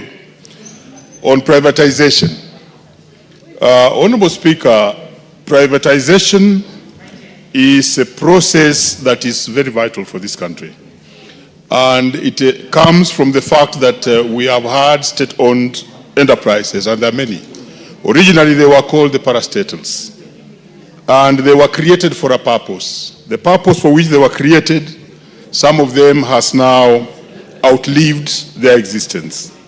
Majority of them were formed at independence when the country was also facing transition from the colonial government to self-independence. And Honorable Speaker, the country needed to balance the investments in different areas of the country away from that to create employment for the Kenyans who are there. And also the private sector was very weak and therefore could not invest in certain areas. And when they invested, Honorable Speaker, they did invest in areas that they thought were of great interest in terms of profiteering. But they avoided others. I'm happy we have been talking about the Kenya pipeline. That's one of the areas where at the independence, the private sector would not invest in because of lack of the immense capital required and at the same time, the interest by the private sector. But then along the way, Honorable Speaker, these investments have outlived the need for government to continue investing themselves. Some of them, if you remember, were as simple as just supermarkets like Uchumi, and others were simple like transport sector taxis when we used to have Kenatco, for those who remember. And some of them were as simple as just wholesaling businesses. But with time, the private sector has really increased and has actually gained capacity. And therefore, there's no real need of government continuing to compete with the private sector on sections or on businesses that otherwise can be done by the private sector better. Experience has also shown, Honorable Speaker, that the private sector, when given a chance to do those businesses like hotels, that reminds me very quickly of hotels like the Golf Hotel in Kakamega, the Sunset in Kisumu, which you may find that the government is still struggling to invest in such like businesses. When the private sector is doing better in terms of investing in hotels. And therefore, this law comes in timely. And the dangers that were associated with this law have been removed by the intense public participation that our committee did do insofar as the privatization is concerned. So one thing I want to be clear to Kenyans is that the process of privatization is with us and is a correct process which will actually offload the government of the burden of retaining issues like taxing people more in order to invest in these private enterprises that are no longer making profits, paying the workers who are those in private enterprises that do not make profits, and therefore actually putting pressure on the consolidated fund, which otherwise then have to make sure that these enterprises are paid, while at the same time increasing the wage bill, which otherwise would be reduced if we privatized these enterprises and therefore would be run by the private sector. And therefore, Honorable Speaker, I want to support this bill and indicate that some of the key areas that have been handled, as already indicated by the mover and the seconder of the bill, is the fact that the Parliament or the National Assembly, the Parliament has been brought in the center of this process. This was very vital because these are enterprises that are owned by the public, and therefore the representatives of the people who are in this house should have a pivotal, a very important, a core position in the process of doing the privatization. And therefore that has been included in this bill, and it is very, very good this time. Number two, Honorable Speaker, public participation, the threshold to be actually attained is very, very important so that we don't have cases where we have this privatization being done by the executive at a different corner, and therefore the House or the representative of the people may not have a voice on what is happening. Honorable Speaker, transparency, inclusivity and accountability in this process is also very important, and this bill addresses this, including those who are involved in these bodies that, or enterprises that need to be privatized, so that the workers, for instance, are involved and they have a stake, and it's taken that the workers will have this place for themselves upon the end of the privatization, because this has been one of the most serious challenges for the workers of Kenya. Whenever privatization occurs, then they are left out, and that has not been very good. So the employees and the workers, but the community also, because some of these enterprises may touch on community-owned or owned enterprises. We have our parks and other institutions that you may need to also consult the community, and the community should have a hand in actually saying that this is how it should be done. Also, the timeline now has been put in law so that the process can be done within a time frame that is known. And therefore, Honorable Speaker, this is a very good law, and this House must stand and take the oversight role of the process of privatization strongly, and also take the public participation very, very strongly, so that when the processes are occurring, they are transparent and every citizen is happy that it has been done very, very well. Honorable Speaker, with the passage of this bill, the government shall be able to deal with some of the publicly owned enterprises which are lying idle in the country. And most of them are in form of either factories, other hotels, and also the land on which they are lying. We shall also be asking that the valuation of these enterprises be done in a very open way, the Auditor General, so that the audit reports are also brought to Parliament for proper debating to understand that the valuations so given are the correct valuations for those government-owned enterprises that are being sold. And this is the way to go. The government cannot continue competing with the private sector in small enterprises like hotels, like markets, supermarkets, and many others which have made the government to spend more and actually taxes people more simply because they are trying to sustain these state-owned enterprises in the name of parastatus. Honorable Speaker, I want to thank you for this opportunity, support this bill, and also indicate that even the one that I missed to speak on, the one that has gone earlier on the Kenya pipeline, we believe that with an aspect of privatization, the running of these organizations become more serious, accountability is there, profits are made, and a good example is the Kenya Power and Lighting. Thank you, Honorable Speaker, and I beg to support. The Honorable David Mboni from the Finance and National Planning Committee. Thank you, Mr. Speaker. On onset, let me say I support this bill, not because I'm a member of Finance and National Planning Committee, but my background is economics, and therefore I know a bill like this one is in my area of specialization.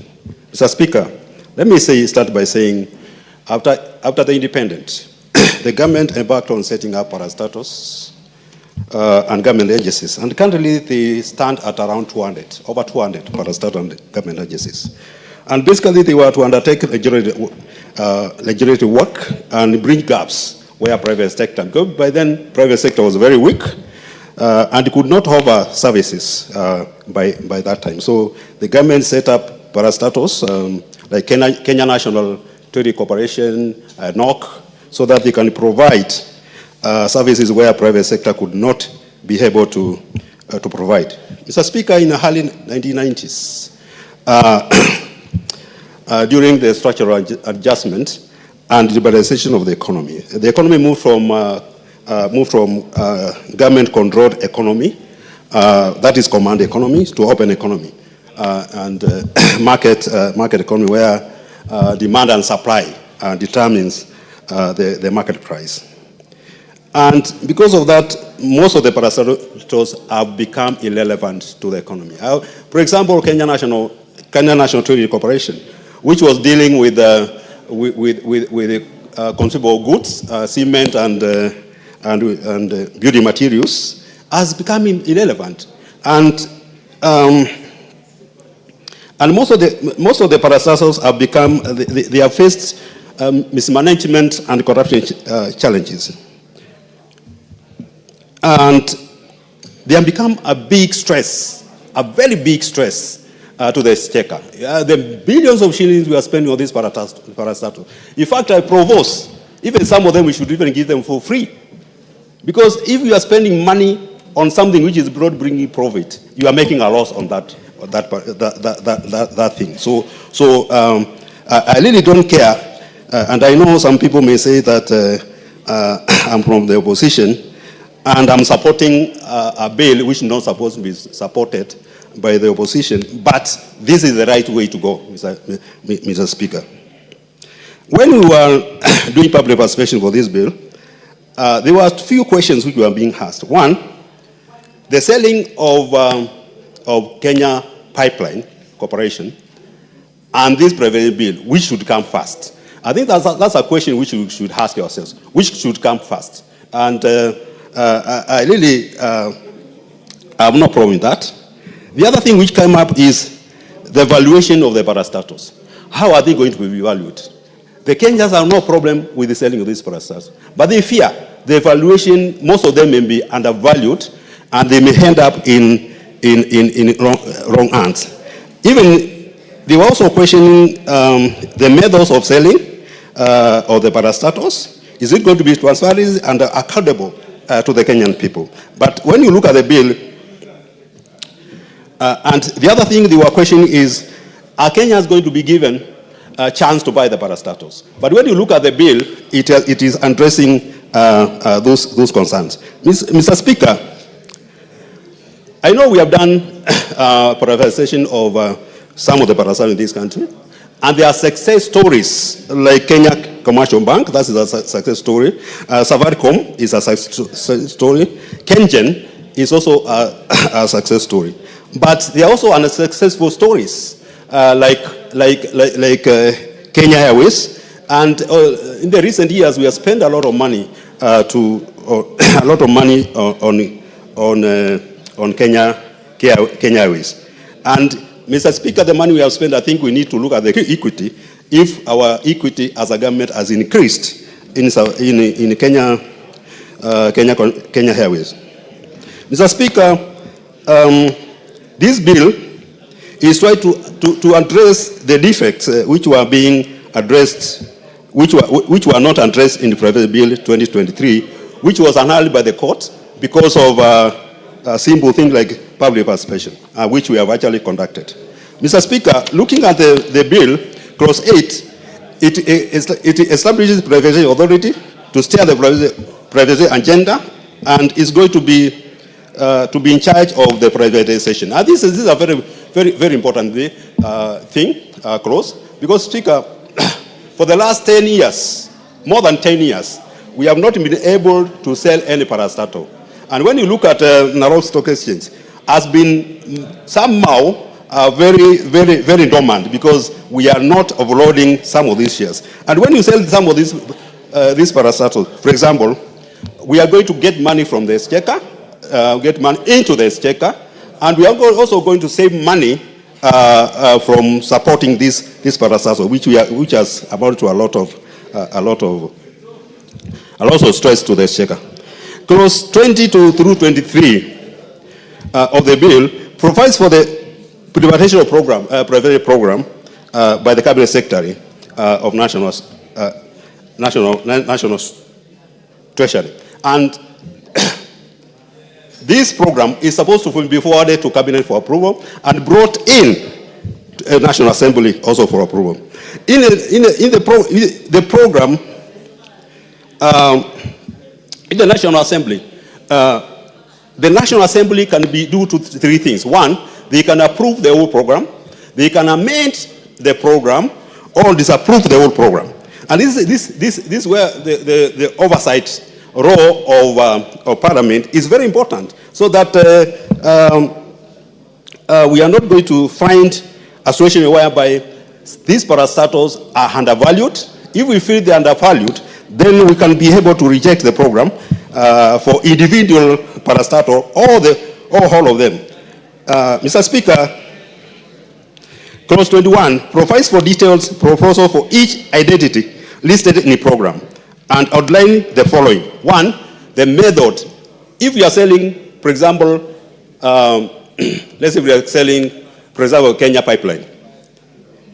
The program should have a proposal on how that identity is going to be sold. For example, we are going to have the method of privatization. Is it initial public offering or any other method? For example, private placement or sale of assets. And of course, how the shares are also going to be sold to the employees. Because I've seen most of the parastatals when they are being sold, there's a percentage which is supposed to go to the employees so that they can also be able to own shares in the company.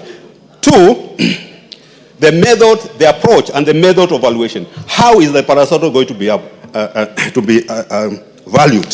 So that at least people understand this parastatal has been valued at this, and this is what we have arrived in terms of value for the parastatal. Three, implications for employees.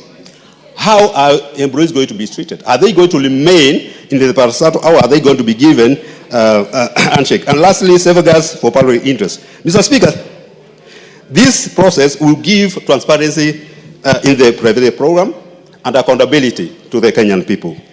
The bill provides a framework for appeals for aggrieved person. And this where Honorable Oundo, when he feels that he is aggrieved, he can go and appeal on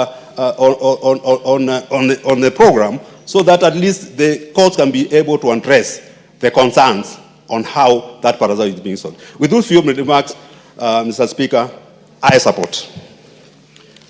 Honorable members, let me interrupt the proceedings a bit to welcome students and teachers from a school who are seated in our public gallery to observe proceedings. This is Enosagami Wa Schools, Narok South, Narok County. They are welcome to the National Assembly to observe the proceedings during their learning tour, for this is the house where laws are made, where national government budget is made, and where the executive, the national executive, is oversighted from. You're welcome. The Honorable Makilap.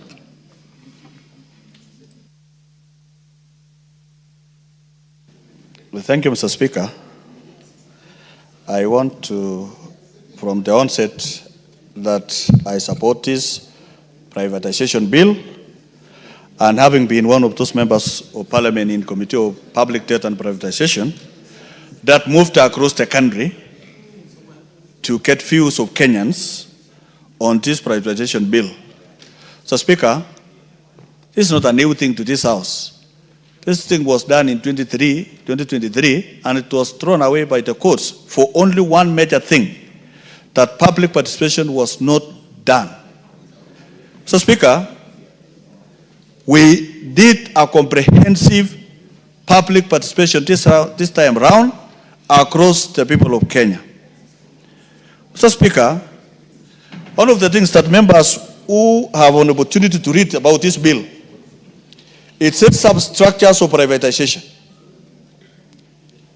It sets up structures of privatization from establishment of what is called a privatization authority. What does that mean, Chairman, Mr. Speaker?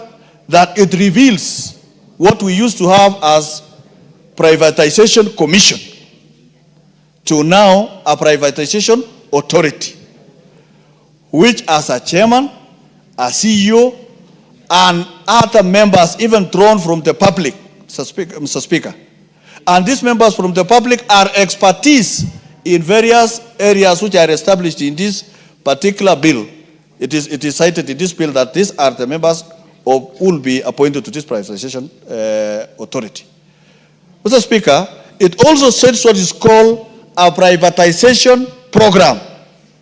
Mr. Speaker, this House has been accused that you have abdicated your role to the executive, that Parliament has no role in this particular bill. Those of us who have an opportunity to read, if you read clause 23, clause 24, clause 25, where clause 25 is even very particular, I can read, Mr. Speaker, the National Assembly shall is a must, approve the program for implementation, approve the program with amendments or decline the program. So, Speaker, it sets out the authority, it sets out the program. You know, these are two different things, the program or privatization. And also establishes other committees, even committee or what is called a bill support committee for those who are not satisfied about the privatization process. It is therefore provided for. It also provides what is called a committee to look into the entire program and sets timelines, Mr. Speaker. Mr. Speaker, this is very comprehensive. And during the third reading or during Committee of Supply, you realize what the people of Kenya said when we went around. In fact, the people of Kenya at some point were telling us, why do you want to sell everything? They thought this is a legal framework. It must be known in Kenya that this privatization bill is a legal framework that will continue to exist for many years, and it can always be amended as we move along, Mr. Speaker. So what does this mean? It means it repeals the Privatization Act of 2005. So, Speaker, if you look at 2005 and today, 2025, those are 20 years down the line, and in between, there was an amalgamation of a new constitution where it set out some parastatals under national government, and some have outlived their usefulness. In fact, at some point, Mr. Speaker, the public asked us, why are you interested in selling those which are profitable, like pipeline that we just passed some few minutes ago? So, Speaker, if something is profitable and if you want to make it more profitable, you privatize it so that you have more players, more resources in it, and in return, you will get more revenue. Government gets more revenue by ensuring that the public entity being privatized has many players and putting in resources. Mr. Speaker, it also, if you look at clause 35, subsection 2H, subsection 2 says the privatization proposal shall specify, and this is very critical for the people of Kenya. It says, where applicable, a recommendation on how to undertake socio-economic investment to the host community. To the host community. This is very important for those who have been dealing with sugar or parastatals that are domiciled in specific communities in Kenya. Mr. Speaker, it also highlights an issue of valuation. Mr. Speaker, Kenyans are very critical in valuation, even including the valuation of what we've just passed called Kenya Pipeline. Mr. Speaker, Kenyans are saying we could even have more or two valuers so that the correct value of what is supposed to be privatized is realized for the people.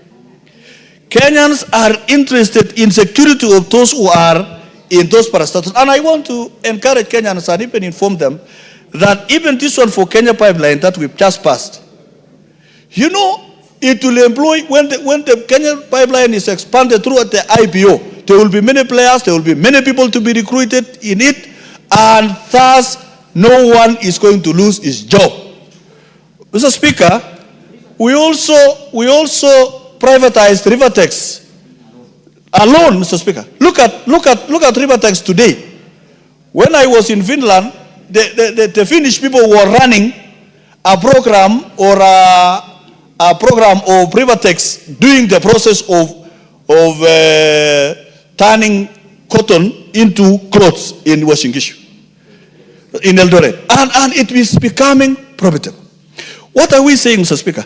This bill is addressing most of the things that are required to be addressed. For example, Mr. Speaker, even when we went to public said, okay, Lord, during the Committee of Supply, you'll realize that there was some qualification or experience of over 10 years experience.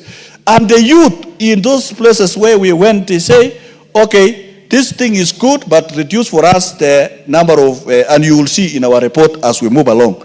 So what is very important, Mr. Speaker, is the entities being privatized will be able to bring in resources, bring in revenue, and create more opportunities for the people of Kenya. So let us not see privatization, this framework, as something that is going to sell everything from Kenyans. In fact, it is creating an opportunity to raise the necessary resources to bridge the budget caps. For example, Mr. Speaker, the budget cap of this year is about 923 billion shillings. Some of them will be bridged through what is called public-private partnerships.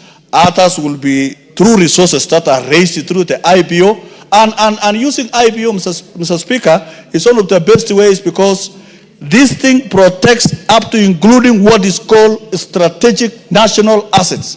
It is provided for here. Strategic national assets, Mr. Speaker, because when we were in Eldoret, some people told us you want to sell the bullet factory.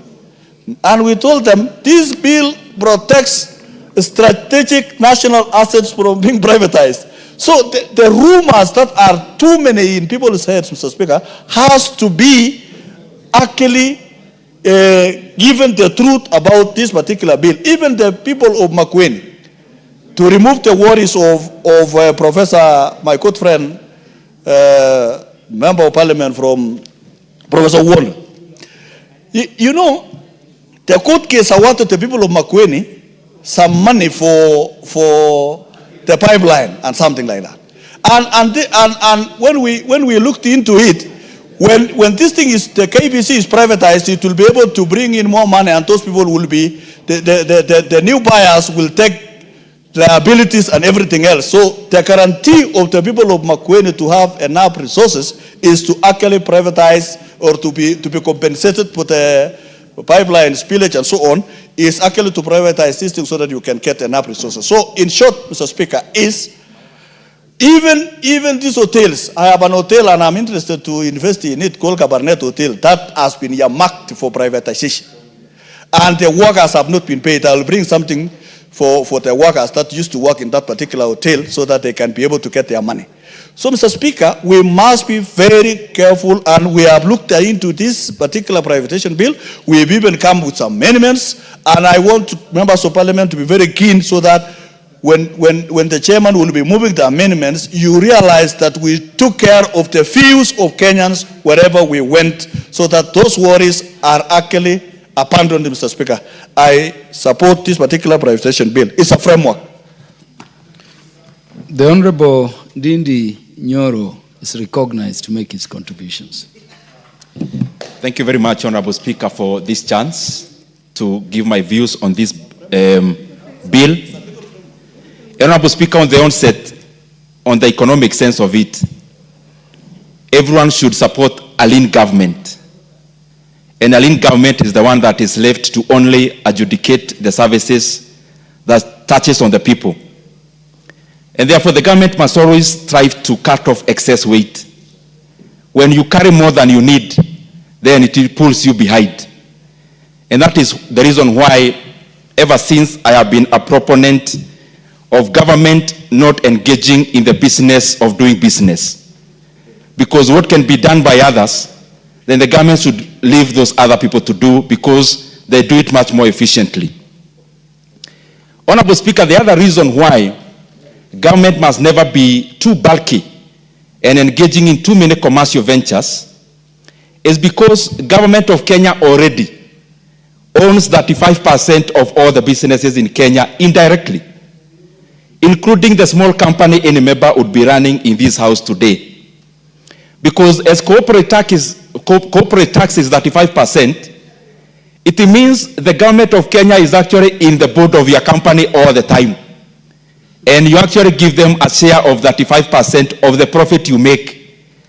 And it means, therefore, they own 35% of all the enterprises indirectly in terms of stakes and in terms of share of revenue and especially net revenue. And therefore, Honorable Speaker, across the world, many governments continue to shed off whatever can be done by others, and especially in the private sector. But there is always a debate, internationally speaking, Honorable Speaker, because when you look, for example, an economy like the US, an economy like South Korea, they are private sector driven, meaning the government does not necessarily engage in too much commercial activity. But on the other side, when you look at a company like China, you see an economy where the government is dominant in direct ownership of stakes. And all those economies do well. And therefore, Mr. Speaker, it does not necessarily mean everyone is right and entirely right. It all depends on the circumstances, and it all depends on the scenario. Honorable Speaker, the reason why many companies and many governments arrive to the decision of selling many of the corporate entities, and especially the commercial ones they engage in, of course, it enhances efficiency, and of course, and especially when the reason of engaging in it is overtaken by events. Let me give what I mean. As we talk today about the government of Kenya, of us making it easy for offloading of stakes where government have direct shareholding. As late as now, Honorable Speaker, yesterday, the US government was investing in American lithium.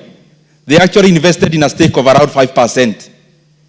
In the last 1 month, the US government actually invested $9 billion into Intel. Intel, which was previously a private company. Why? Investments in commercial entities when it comes to the sovereign must be guided on strategic decisions. Why are you engaging in that reason? The reason why you find in Kenya the oldest banks in Kenya, they are national banks in terms of they were previously owned by the state. It was because of the barrier of entry. The barrier of entry of starting a bank back then could only be managed by the sovereign, which is the country or which is the government. But also the confidence. There are areas, for example, in banking around that time when it was a novelty, that no one could actually trust an individual person as an investor with their own money when they held ownership of the bank. And those are the reasons why we find, for example, National Bank, Kenya Commercial Bank, had to be started by government that time because of those reasons. But those reasons have been overtaken by events. And the reason why I say so, Honorable Speaker, there is a lot of inefficiency in government-controlled companies in sectors that are booming. Take, for example, Consolidated Bank. Consolidated Bank is over 98% owned by GOK in various forms. But if you look at a bank like Equity Bank is newer than Consolidated Bank.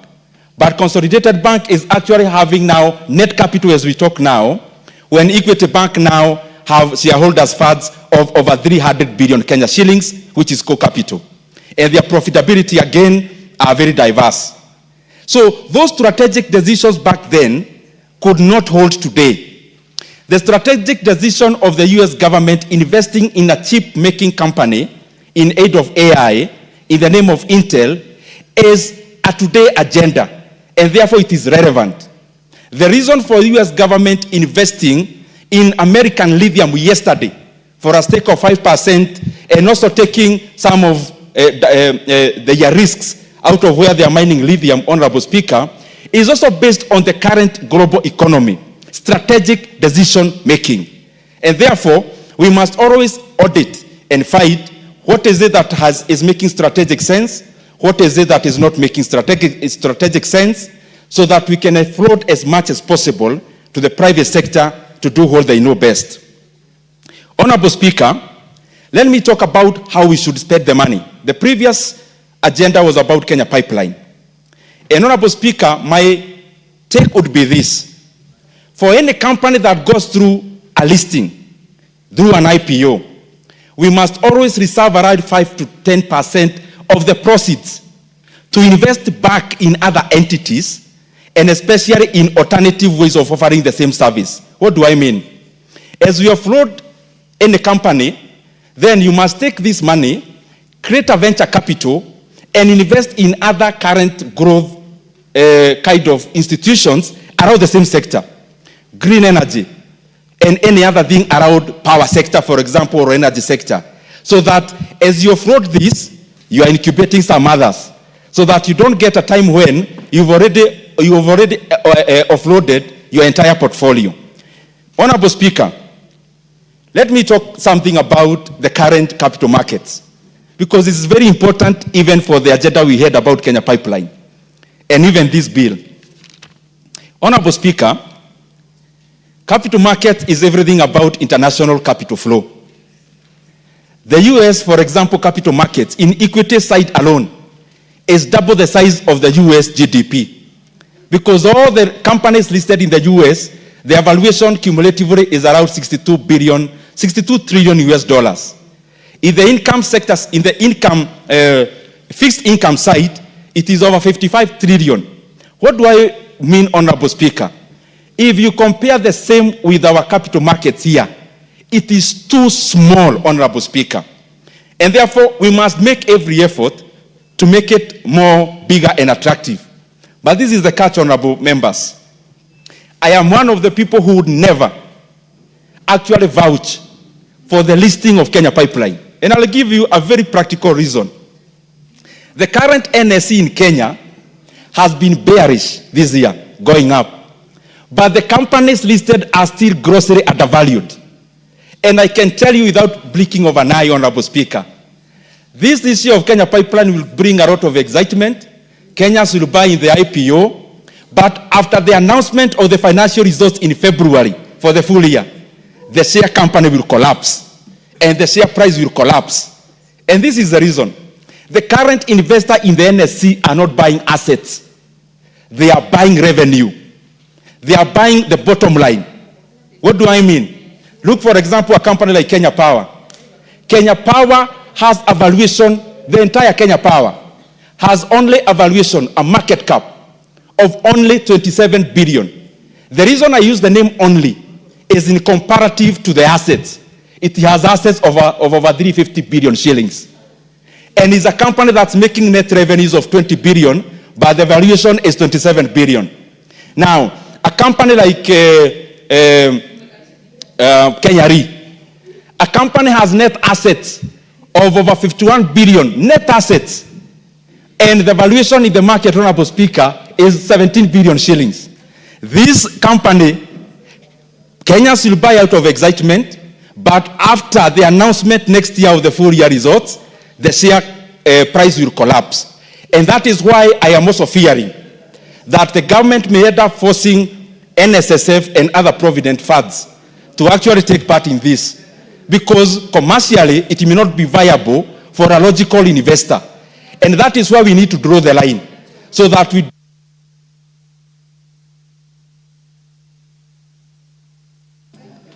Honorable Ndindi Nyoro will be given 2 more minutes. And Honorable Speaker, I think I have made that point. The current investor is not buying assets. The current investor in the market is buying net revenue. And if you look at the profitability of Kenya Pipeline, last year was 6.8 billion. Average for 5 years is 5 billion. An equivalent company in the NSC making a profit of 5 billion, including a bank, the valuation is not more than 35 billion. So that is the kind of valuation that investors are going to encounter as we come on next. The other thing is control. We find government-owned entities, Honorable Speaker, Government owns 18% of KCB, but then control 100% of the board. That is one of the things that even the listing of the asset that will be listed should be captured. That the government cannot own 35% of an asset, then control 100% of the board. The other 65% should be given board positions. And if the government is giving the CEO, then the chairman should not be from the government, should be from the private sector. Honorable Speaker, the real valuation I was talking about, this is a topic I can talk about the whole day, Honorable Speaker. If you look at a company like Kengen, the valuation is around 55 billion. If you look at the peers in a place like Nigeria, like Geregu Power, Transcorp Power, doing the same and producing less, actually have the capacity of Kengen. The valuation is 200 billion respectively and 211 billion Kenya shillings if you convert from Naira. So what am I trying to say? Our market is not doing justice to valuations. And listing a company now may not suffice. Maybe a strategic investor. Unfortunately, strategic investor cannot work in an area like Kenya where we have a deficit in trust in government.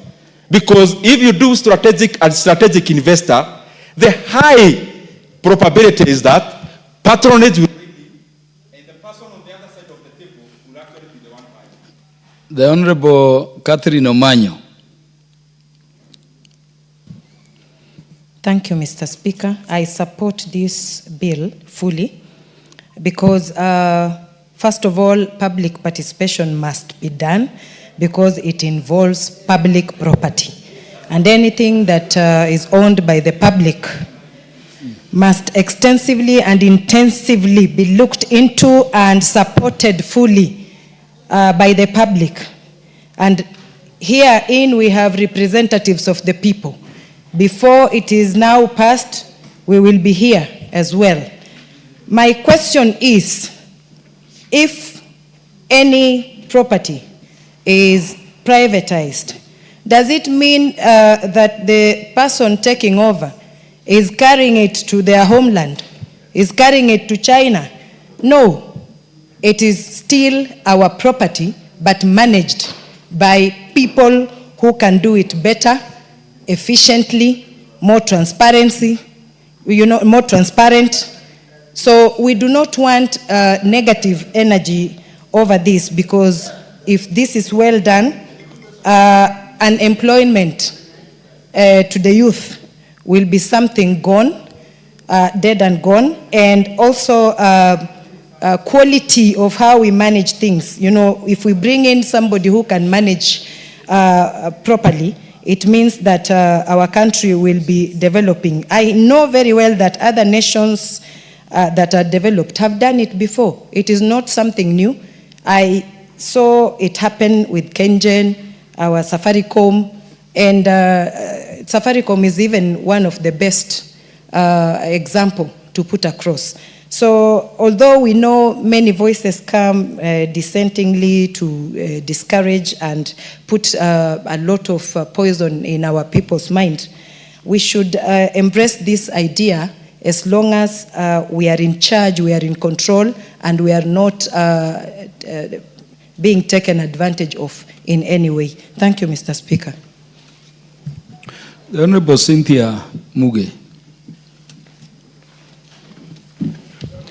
Thank you, Honorable Speaker, for the opportunity to contribute to this bill. I want to say that I support the provisions in this bill.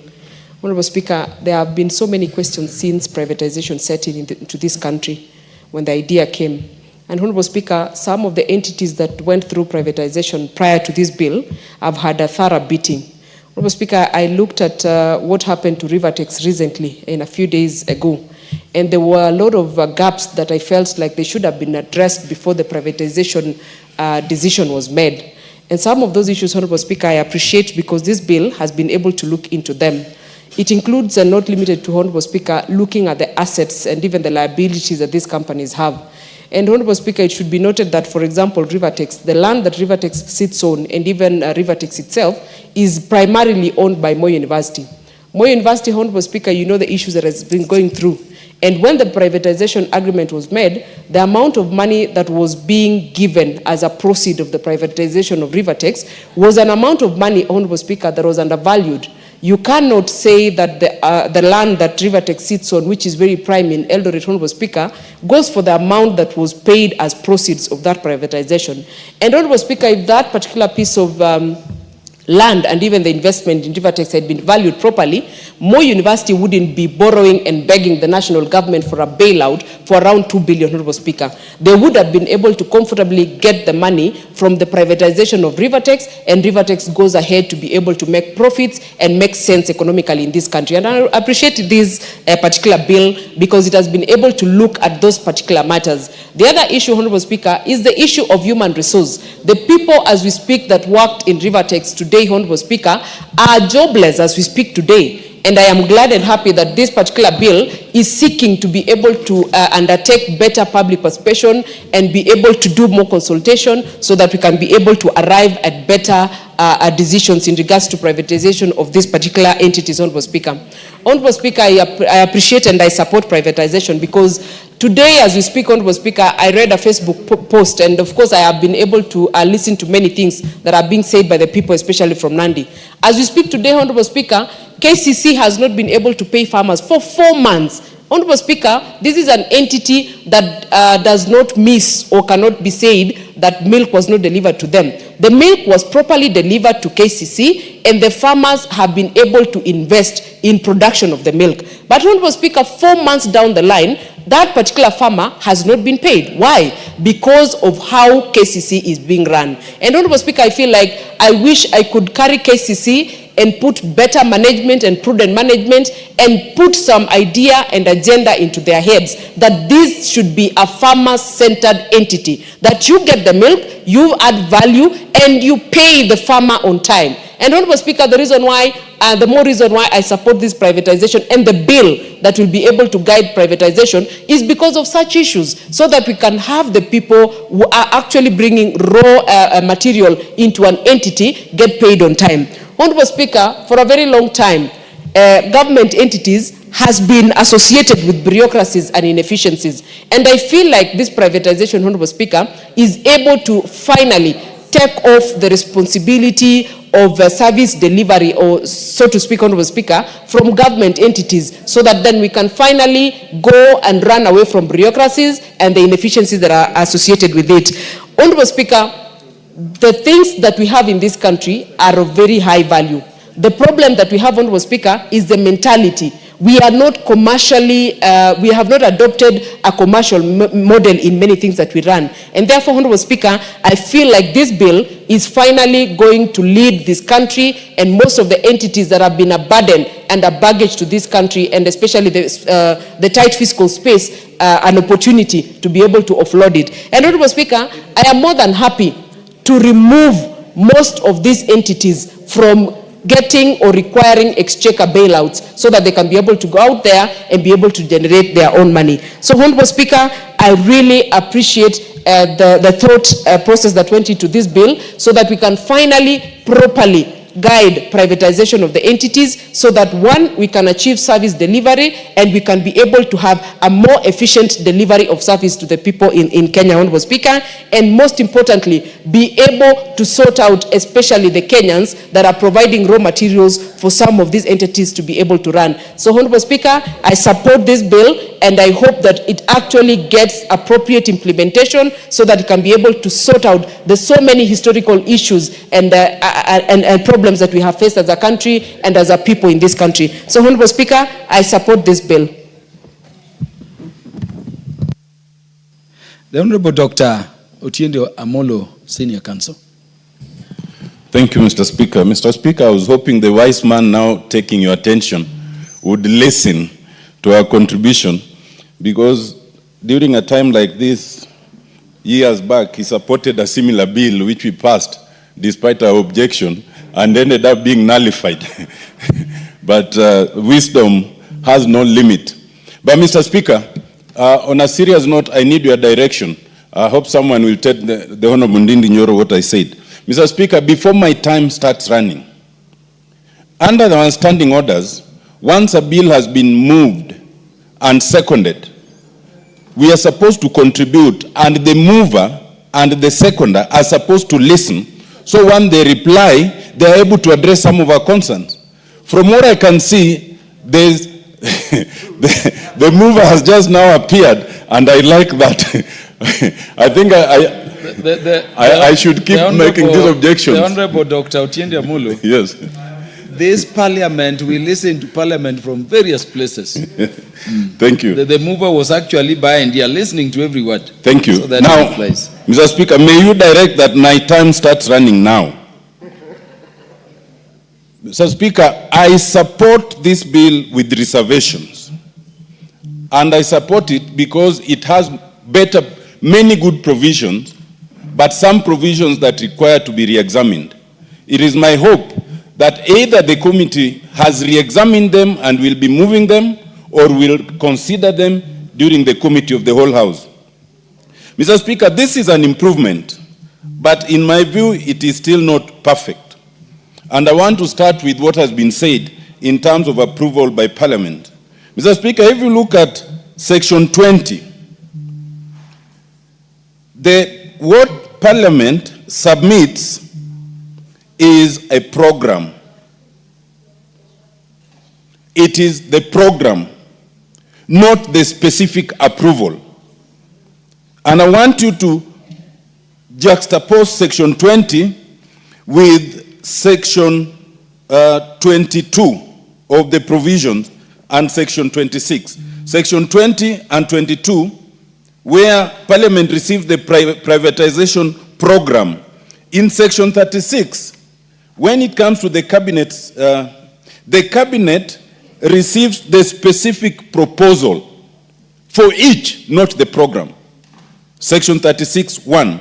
And when you read 36(2), moving forward, the Cabinet then approves each specific unit for privatization, as opposed to Parliament, where we are given a whole program.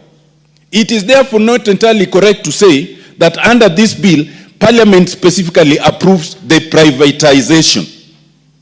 And in my opinion, that is wrong. Parliament should retain the discretion to approve the specific unit of privatization, not some overall program. Mr. Speaker, I then draw your attention to Section 23. In this section, you see that Parliament is restricted to 60 days. Parliament must approve within 60 days. I know of no other legislation, well, except the Constitution itself, that introduces similar provisions. And in this case, does not make any reference to when Parliament is on recess. Many times, they would have a proviso that time runs when Parliament is on session, not when it is on recess. But I see no such provision. Mr. Speaker, if you look at Section 32, it treats Kenyans and non-Kenyans alike.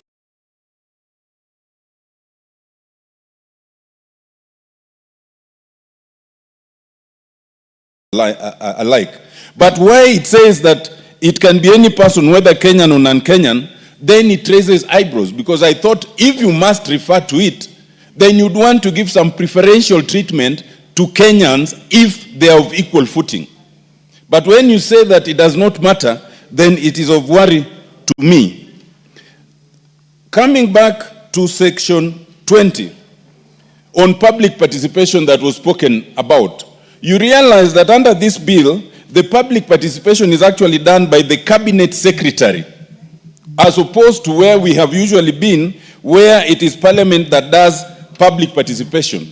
If you read that with the restriction in terms of the 60 days, it drives you to the conclusion that this bill wants the public participation to be done by the executive and wants no window for public participation by Parliament. And I have a problem with that. Mr. Speaker, Section 53, and this is a bit technical, but you'll understand it. Honorable Otiende Amolo, you know, whenever you speak, the House goes quiet. Is there business that can be transacted by Parliament that does not involve public participation? That is my submission. If we consider the provisions of Article 118. Let me answer it in this way. And that is, what you've said is my exact concern. That Section 20 of this bill gives the cabinet secretary the discretion to do public participation. When it comes to parliament, then section 23 restricts parliament to 60 days. The point being this: in my view, that restriction will constrain the ability of parliament to do public participation. That is my submission. And that then becomes unconstitutional. Yeah, it will constrain parliament in terms of time. Yes. But it cannot take away the obligation imposed on parliament by Article 118, which I may read. I'll freeze your time.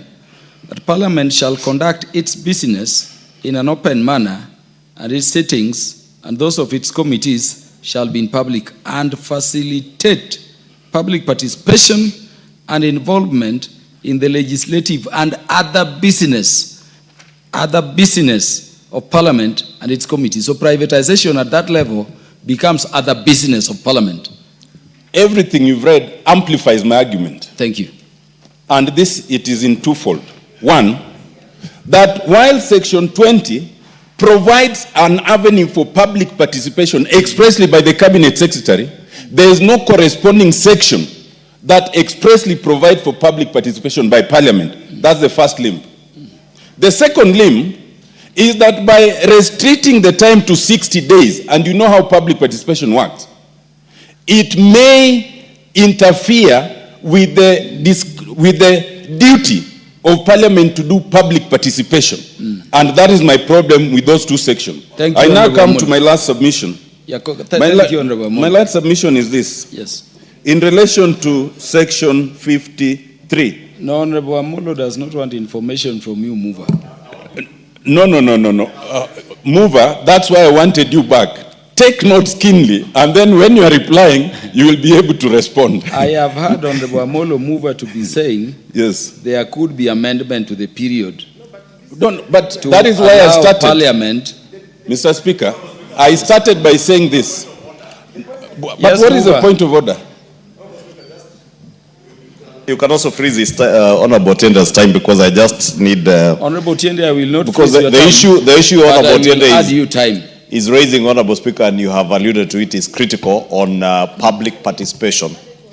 And you have clearly read the provisions of Article 18 of the Constitution. I just wanted Honorable Tiende to help the House as a senior counsel. When the Constitution explicitly provides for public participation, that Parliament must conduct public participation on any legislative proposal. An act of Parliament can never negate that, and that is my understanding of basic law. And I'm not a student of law. That's why I wanted Honorable Tiende to educate me and the House and Kenyans whether the absence of that explicit provision in this statute or this proposed statute negates that which is provided for in the Constitution. Because my understanding, Honorable Speaker, from what you are saying, is that it does not negate, and Parliament will be obligated, as we do with all other legislative proposals, to carry out public participation. Just that clarification. Honorable Otiende Amolo, because you are in the committee of experts only, otherwise you owe the mover no obligation of education. Yes, indeed. Yes, so proceed. Indeed. And you know, indeed, Mr. Speaker, we allow the mover that discretion, but that is not a point of order. That is a point of argument. But let me now then explain what the problem is. Slowly. Two things, Mr. Speaker. One is that because the Constitution provides for public participation, you may not need to expressly provide for it. But then the question is, why then expressly provide for public participation by the cabinet secretary? And public participation is required not just by Parliament, it is required by all organs. So because the Constitution does not require it, why would you provide for the cabinet secretary and not for Parliament? That's the first problem I have. But the next problem I have is the time constraint. Because Parliament should be left the discretion to do sufficient public participation, when you constrain its time to 60 days, then you might actually be constraining that duty, and that is my problem. So if you ask, just so that I answer. Honorable Amolo, you are understood. Yes. In fact, you are saying the same thing with the mover, except you are speaking at cross purposes. Yes, because the mover is saying... I'm educating in law. Yes. The mover is saying, if I understood the mover well, that while least public participation is provided for in Article 10 as a national value, the Constitution specifically mentions it for Parliament, but does not for the executive. And so the mover is saying for the executive, the bill may need to propose it specifically, but for Parliament, according to him, the bill does not, because Article 118 already does so. And he's wrong. But that does not take away your power to amend and to make it better. And here, Mr. Speaker, the mover is wrong, and that's what I'm trying to explain. But I may need a whole day to explain this. My whole point is, to constrain Parliament to 60 days is a constraint on the duty of public participation. And we would do better to remove that time constraint. In very simple parlance, that's what I'm saying. But let me now come to my last point, Mr. Speaker, and this is a little technical, and I would not blame the committee for this, section 53, where we establish an appeals board. Now, the design is good because you start with a review, then appeal to the appeals board, then to the High Court. You will add, Honorable Amolo, how long do you need? Yeah, I will add you 3 because of my own interventions also. Thank you. The only technicality, and this is beyond this act, is to advise the committee that as we speak, there's a decision of the High Court, of the Court of Appeal, that moves all these tribunals to the judiciary. And in that context, to establish a tribunal whose appointment is entirely by the President and the Cabinet Secretary is one that might require re-examination. And in fact, as we speak, the legal team in this House, including the Speaker, are grappling to persuade the court that there is room for administrative tribunals and judicial tribunals. But for now, that is the law. And therefore, as framed, Section 53 may be in danger of being unconstitutional. Lastly, Mr. Speaker, we must ask, our order paper number 13, which I think was a supplementary order paper, and the leader and the House business owe us an explanation. When we looked at the order paper this morning, order paper number 13 was not about privatization. And some of us did not come to the House for that reason. When we come, we now find there's a different order paper for approval of a privatization based on a sessional paper. When the very next order is approval of a bill that regulates privatization. What is this thing of legislation by ambush? It is something we must object to, and it is something that must be corrected. Thank you, Mr. Speaker. Thank you, Honorable Amolo. Honorable Amolo, the business of the House is determined by the House Business Committee. And there is something called supplementary order paper, so we must always be vigilant. Yes. The Honorable Benjamin Langat will now speak. Mr. Speaker, thank you for giving me this opportunity. Order, honorable members. Order, honorable members. The mover, the leader of majority, take very seriously the last point raised by Honorable Amolo. And by the way, I know some amendments speak to it, Honorable Amolo, in terms of realigning, those provisions. But I think Honorable Amolo also look at the distinction between the privatization proposal and the privatization program in terms of their contents. And then you can make proposals in terms of how to improve. This bill, you both agree, is a good bill. Honorable Benjamin Langat, proceed. Thank you very much, Mr. Speaker, for giving me this opportunity to contribute to this bill. Mr. Speaker, as has been said, this is not a new bill. It has already been passed in 2023, but the courts annulled it. Mr. Speaker, the reason why it was annulled was because of lack of public participation mainly. And I want to inform the House that we have done very serious public participation, Mr. Speaker. Mr. Speaker, in fact, we went to 25 counties outside Nairobi, Mr. Speaker. So we have corrected the anomaly, and hopefully the bill will go through.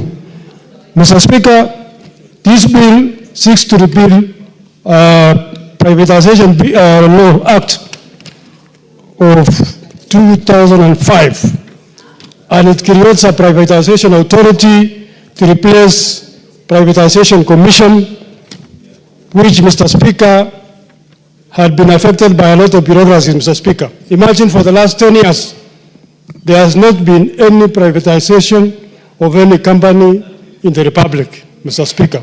So, Mr. Speaker, hopefully this bill will make the process smooth, will make the process faster, and will make the process safer, Mr. Speaker. Mr. Speaker, this bill creates a privatization authority with a board. Number two, Mr. Speaker, it distinguishes the functions of different actors in the process. Privatization authority will do the implementation of the privatization process. The CS, Mr. Speaker, will ensure the process through what we call privatization program, which is basically the list of companies that have been identified for the purposes of privatization, Mr. Speaker. The bill also sets the fact that the CS would take the bill to Cabinet for approval, the program to Cabinet for approval, then it will be brought to Parliament for approval. And Parliament can approve as it is, can amend, or can reject, Mr. Speaker. If Parliament approves with amendments, then the Cabinet Secretary will have to publish a fresh list under the program. Mr. Speaker, the privatization program has been given 8 years for implementation, because again we have seen some of the privatizations which have been done before. They have taken a lot of time. So the bill provides that when we approve the program, it will take 8 years. If some of them have not been privatized, then it will be brought back to Parliament. 3, Mr. Speaker, the privatization authority will then prepare what you call privatization proposal, which then lists the values of companies, individual companies, Mr. Speaker, and all the details for privatization. So, Mr. Speaker, I support the bill. Marianne Keitany, don't run far from your... Thank you, Honorable Speaker. I stand to support the bill that is before us on the privatization amendments. And first, Honorable Speaker, I would like to go to Article 10 of the Constitution of Kenya, which talks about the national values and principles of governance. And in particular, it talks about the values and principles that state organs, state officers, and public officers, wherever they are, applies them. And more specifically, Honorable Speaker, I want to talk about good governance, integrity, transparency, accountability, and sustainable development. I think that part of sustainable development is very critical. And when you look at most of these institutions that are being privatized, they actually exist to do business and to make money. And if you see the role of government is to give people sustainable development, good governance, give them human dignity, you give them equity, social justice, and where a business exists to make money or to do business, then, and it is competing with the need for a government to provide services just for development, sustainable development, then you find that both of these will go in conflict. A case in point, for example, is KenGen, for example. KenGen provides a strategic resource, which is the provision of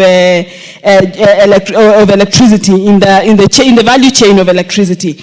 And before it was privatized, for example, you find that a lot of government procedures, for example, procurement procedures, recruitment procedures, and all those procedures, which in essence exist because there needs to be equity when government is providing services, go and interfere with the value or the processes within which these companies or a company like that was there to do, which was to make money or to do business.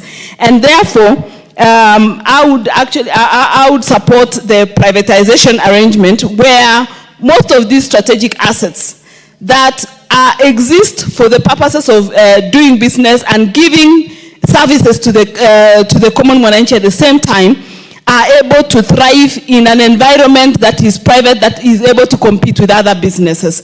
And I take note, especially Section 21 of the proposed bill, which talks about, without prejudice to the generalities of the subsection, it talks about identification and determination of these entities for privatization, where we take into consideration Part C of it, the strategic nature of the public entity to be privatized. I think that is very important because many of the businesses that government do are because they are strategic in nature. But however strategic in nature they are, I think we need to balance the issue of strategic nature in it and the business that it is going to provide. The case in point is the privatization of Kenya Pipeline, like we just concluded, or the one that we just talked about. And you realize that whereas Kenya Pipeline gives a strategic business, which is to transport oil or fuel that we use, that is a much needed commodity, it is a service that it is not monopolistic in nature because after the transportation, the actual marketing and selling are done by private sector. So by privatizing that particular company, you will not have created a monopolistic nature which actually gets a country to be stuck in the process, because you find that even the same oil can also be transported by road, and it is currently done even by private entities or private companies which can compete with a pipeline. So therefore, the strategic nature of the public entity to be privatized, I like that it is being put in the bill, because that is one of the considerations that the minister or the cabinet secretary will consider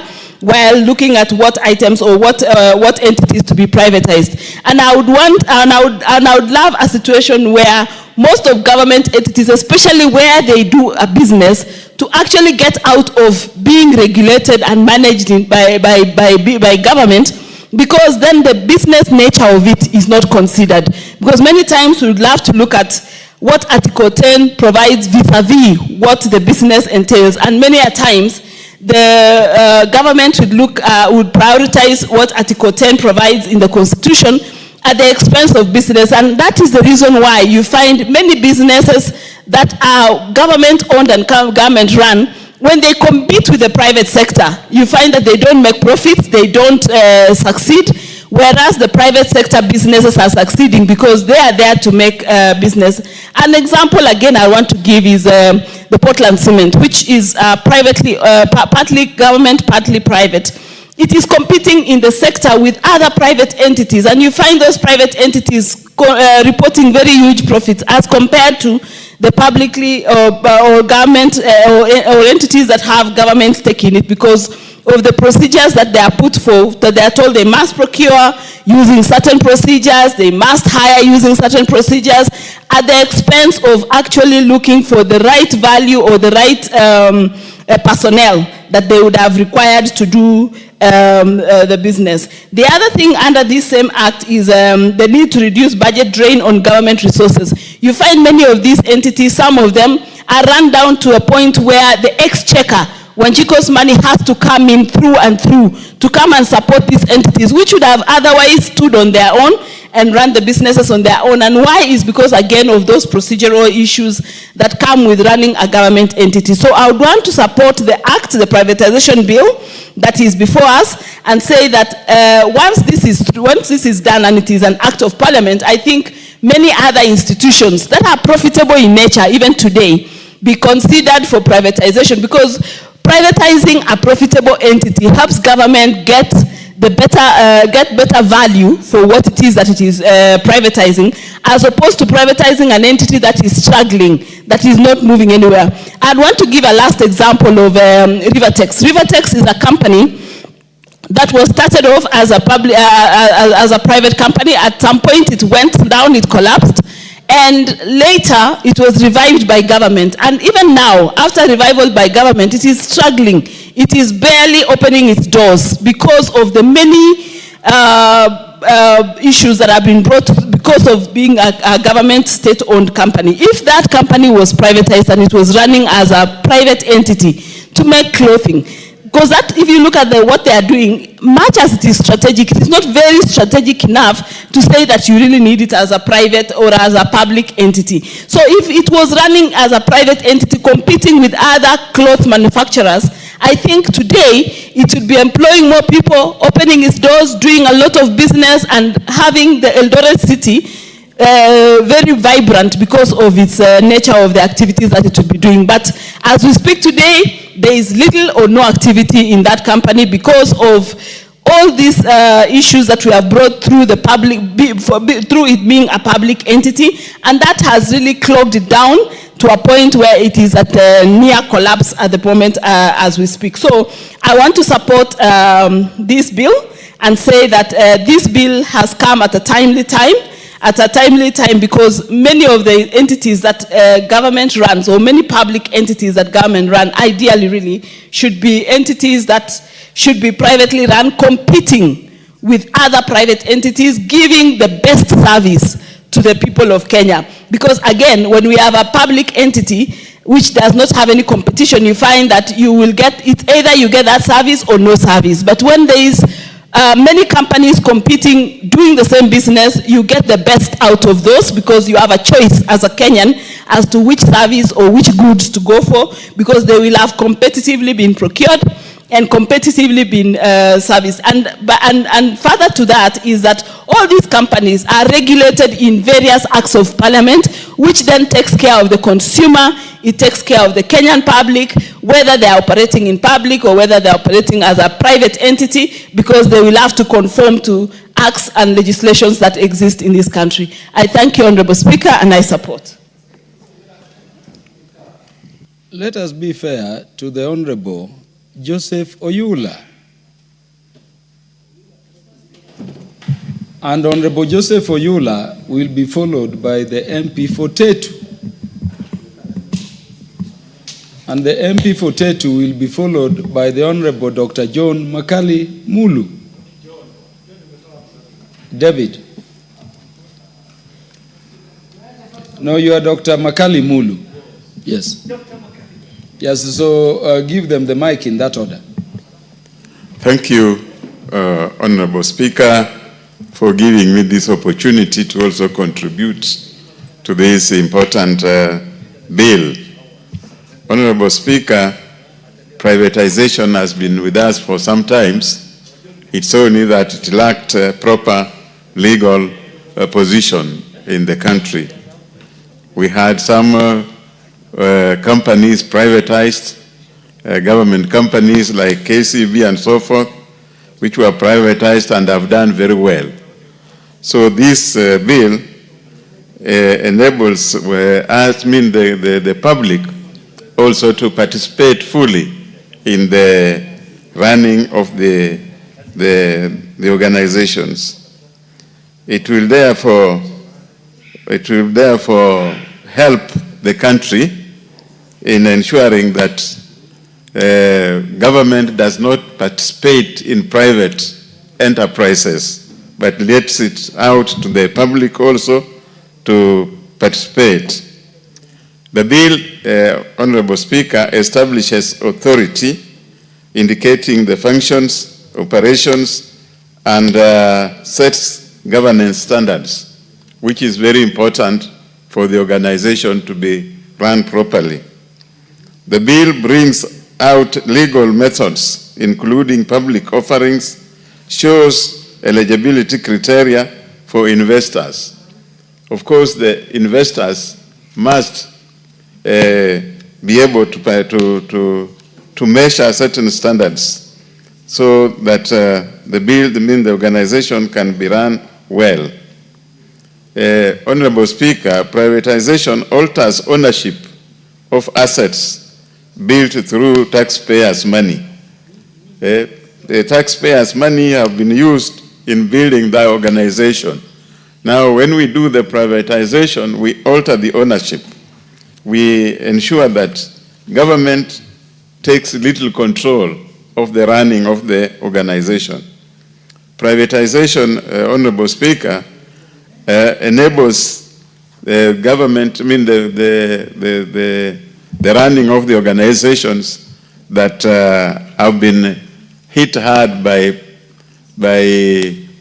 decision making to be able to decide upon well so that the business can be done without much problems. The bill is not just about selling assets, Honorable Speaker. The bill is about redefining the relationship between government, citizens, and the economy. If the organization can be more economical under a different hand, Honorable Speaker, then it will create more, it will raise more revenue for the public. The privatization, therefore, ensures that organizations that can be run independently from government participation are properly organized. Honorable Speaker, we have seen what privatization has done in the past. Like the organizations have mentioned, they used not to be well run. But after the privatization exercise, Honorable Speaker, you can see KCB is now a large organization. Although in some areas privatization also did not help much. Like say Mumias Sugar Company, which was privatized through IPO, but later on lost control and started making losses. But all in all, Honorable Speaker, privatization will enable the country to raise more revenue because of the good management that is expected from the running of the company. Mr. Speaker, privatization bill should be supported. It's opening up for other organizations that the government should not continue handling to be privatized. With this legal position, Honorable Speaker, we think that the government can now move out of running business instead of running the other services that are required. So with those few remarks, Mr. Speaker, I support. The Honorable Geoffrey Mwangi, the MP for Tetu. Thank you, Mr. Speaker. Mr. Speaker, I support privatization, but I don't support this bill because it has a number of deficiencies that needs to be addressed before it can be passed by this House. Mr. Speaker, many speakers before me have alluded to some of them, and I do not wish to repeat. But the first thing, Mr. Speaker, is that in the bill, it is not very clear how the organizations to be picked for privatization will be picked. The bill is also not specific on the method of privatization that will be applied to each of the entities in a privatization program. The bill obviously envisages 3 methods of privatization, but it is very clear that as we bring to this House and say we want to privatize organization X, the Privatization Authority, the Cabinet Secretary should have communicated to this House clearly which method will be adopted.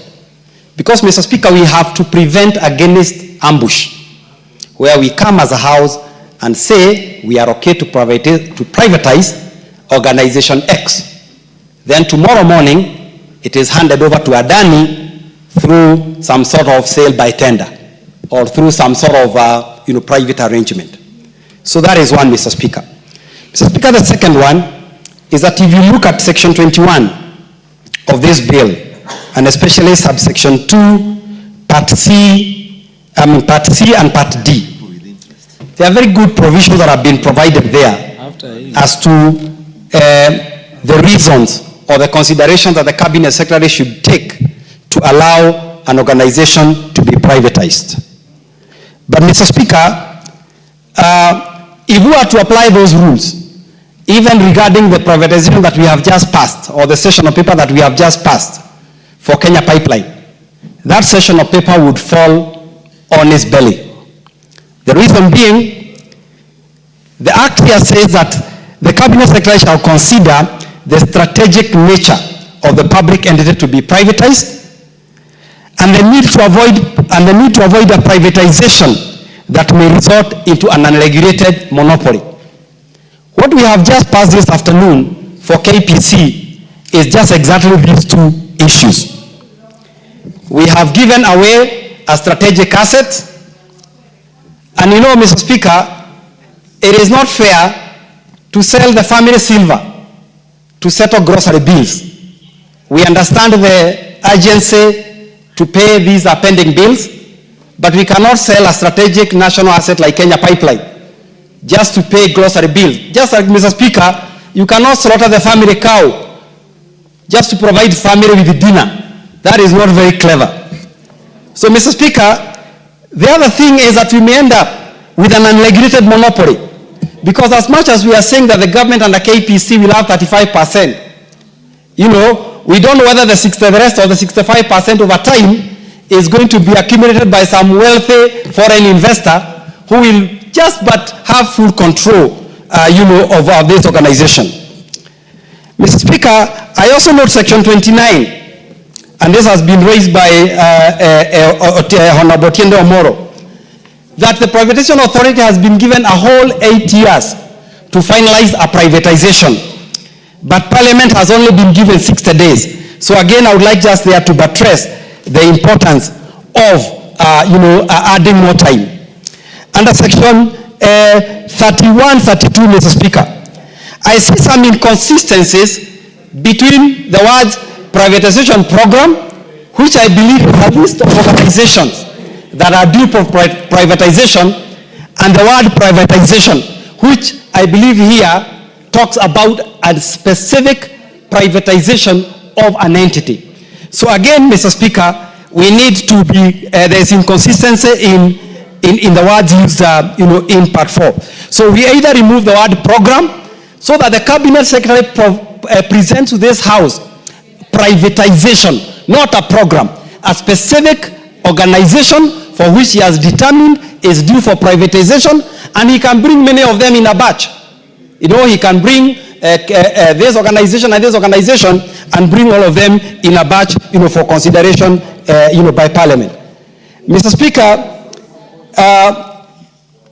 if you look at, for example, just what we have passed here this afternoon, Mr. Speaker, and I would like to talk a little bit about Kenya Pipeline, because I really wanted an opportunity to speak about this, and I'm not trying to go back to debate, but obviously the bill was very hurriedly passed, and I believe at the behest of some other voice that came from somewhere where debate was curtailed unnecessarily.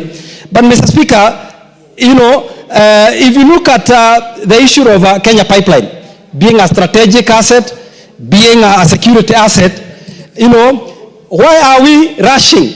We have so many dry cows, Mr. Speaker, if I may call them that, like Kenya Pyrethrum Board, people like Rivertex, who, Mr. Speaker, we can prioritize in privatization. Kenya Pipeline still pays a dividend. Kenya Pipeline is a strategic national asset. If today the Turkish investors or any other foreign investors who may buy this organization decide to deny the whole country fuel, Mr. Speaker, what are we going to do? So it is very, very important, Mr. Speaker, that as we go into this IPO, we are very careful. Also, Mr. Speaker, in a lot of these IPOs, if you look at the status of the country, people have no money. Kenyans are struggling to put food on the table. Who is going to participate, Mr. Speaker? It is going to be foreigners, and basically all we are doing is to give our strategic national assets, to foreigners. So, Mr. Speaker, what about the guarantee that the employees of these organizations, because again, if you look at all these bills, these items are silent. Will they be guaranteed of their security? So I see this whole Kenya Pipeline session of paper and this again privatization bill just as another poor bidding by this House for the executive to pass the laws that will end up not being in the strategic interest and good of this country. So, Mr. Speaker, with those remarks, I support privatization, but I oppose this poorly scripted bill. Thank you. Thank you. The Honorable Dr. Makali Mulu.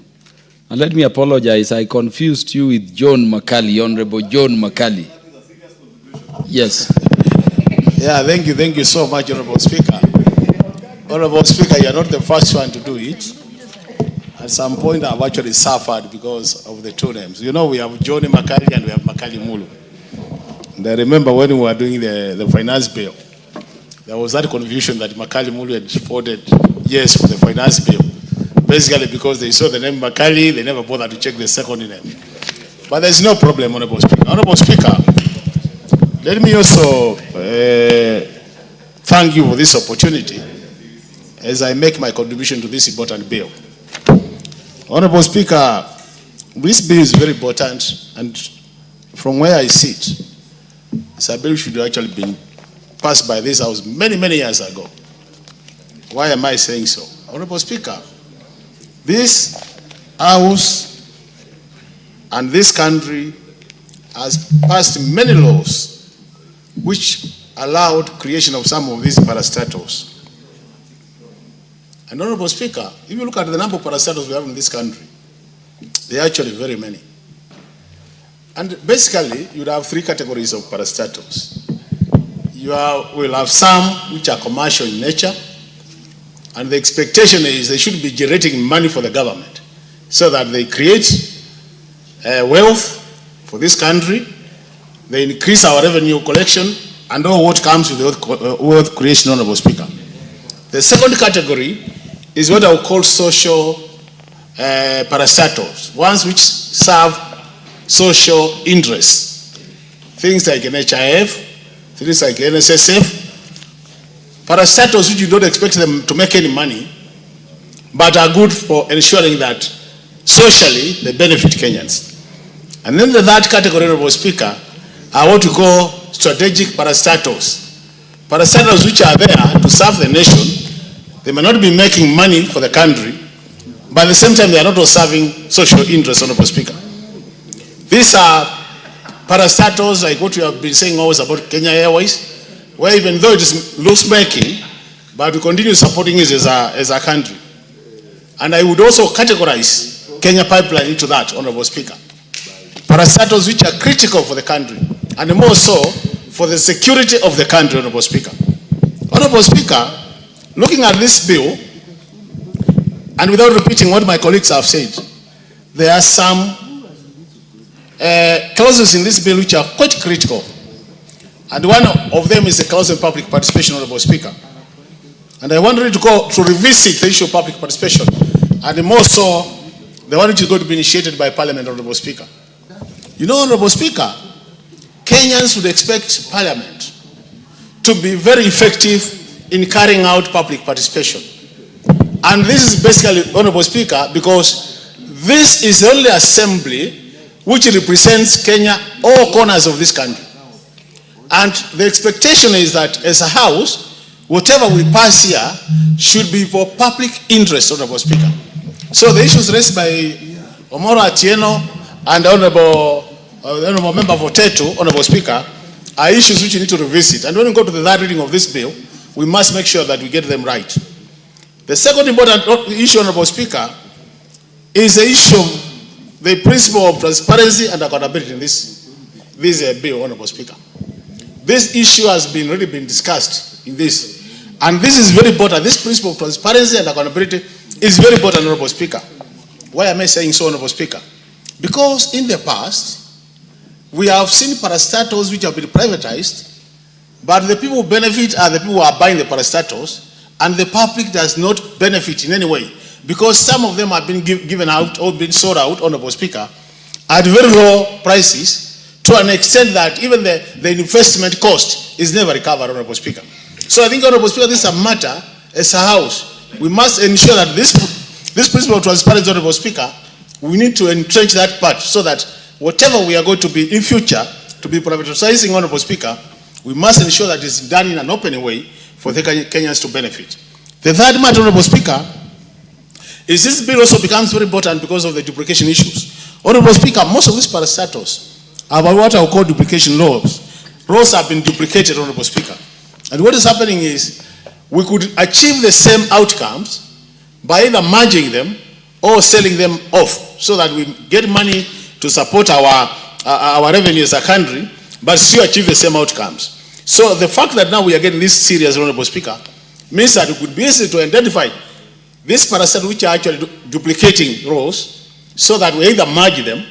In that case, we'll be saving in terms of administrative cost, in terms of current cost, but at the end of the day, we'll be able to achieve the same role.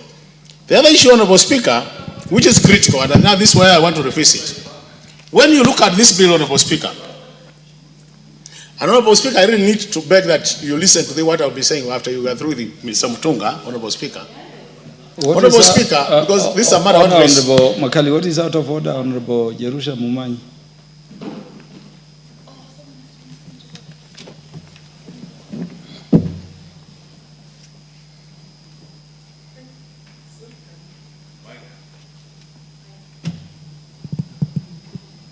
Thank you, Honorable Speaker.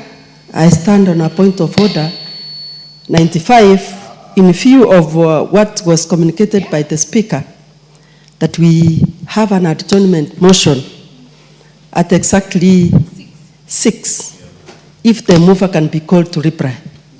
Just take back your seat.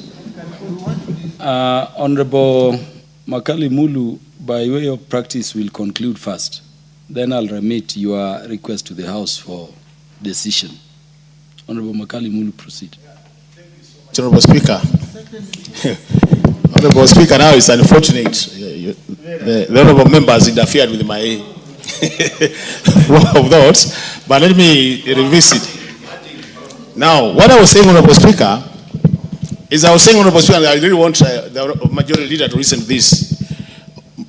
Honorable Speaker, we are discussing the privatization bill now. Just about 2 hours ago, we passed the privatization of the Kenya pipeline. The session of paper. How I wish we had done it the other way around. How I wish we had done it the other way around. Why am I saying that, Honorable Speaker? I'm saying this because, Honorable Speaker, when you look at this bill, it adds a lot of value to the process of privatization of public entities. And if it adds value to that process, Honorable Speaker, the country would have gained more by ensuring that we have this as a law, this bill as an act of parliament, and then we subject this process to this act. I'm telling you, Kenyans will have benefited much. But now what has happened, Honorable Speaker, and this is what I was saying, because this is the work of the House business, Honorable Speaker. And I've sat in the House business for the last 10 years. I know supplementary order papers are allowed, but Honorable Speaker, as a ranking member in this House, I would have expected such a grave matter as selling Kenya Pipeline to have been taken through a process which does not leave any doubt to Kenyans that there are any undercurrents in the process. We might not want to say it here, but Honorable Speaker, I thought I need to say that, with all due respect to the process, that this thing called Kenya Pipeline, Honorable Speaker, I want to give you an example. Our people in Makueni, because of the spillover, we have a serious matter in one of the Makueni areas, where our people lost life, where our people continue to suffer serious diseases as a result of that. And as we are talking, Honorable Speaker, that matter was never resolved. So leaders from my region would have expected a situation whereby, even before we conclude that process, Honorable Speaker, that matter will have been discussed to the end, Honorable Speaker. And in that case, Honorable Speaker, Honorable Makali, we will not disadvantage any Kenyan. Honorable Makali, you may be right, but Parliament has made a decision on the matter. I've seen it in the... And that decision could be because of several, among others, that issue you are talking about. Yes, so I want to discourage us from, seeking to review a decision. No, I know the decision has been made, Honorable Speaker. By Parliament properly. Honorable Speaker, I'm a ranking member just as you are, but I know what we say goes to record. I know that motion was passed by the House. It is history. But the good thing is I have a chance now to talk about, I'm talking on this matter as part of my contribution to the privatization bill, which actually touches on this matter. Honorable Makali Mulu, you have done very well. But Honorable Speaker, as I conclude. The point I'm making, Honorable Makali, yes, is that it is wrong for members of Parliament to cast aspersions on the procedures Parliament is using to transact its business.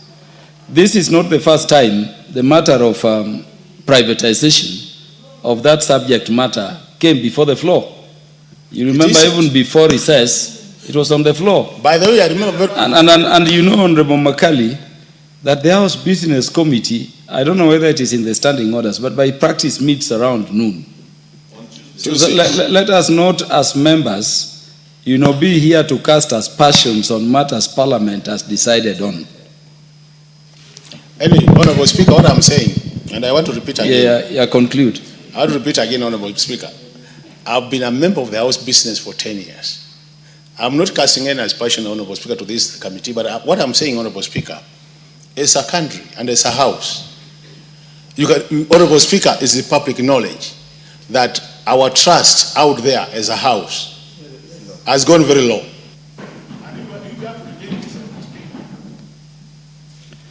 So your time is up, Honorable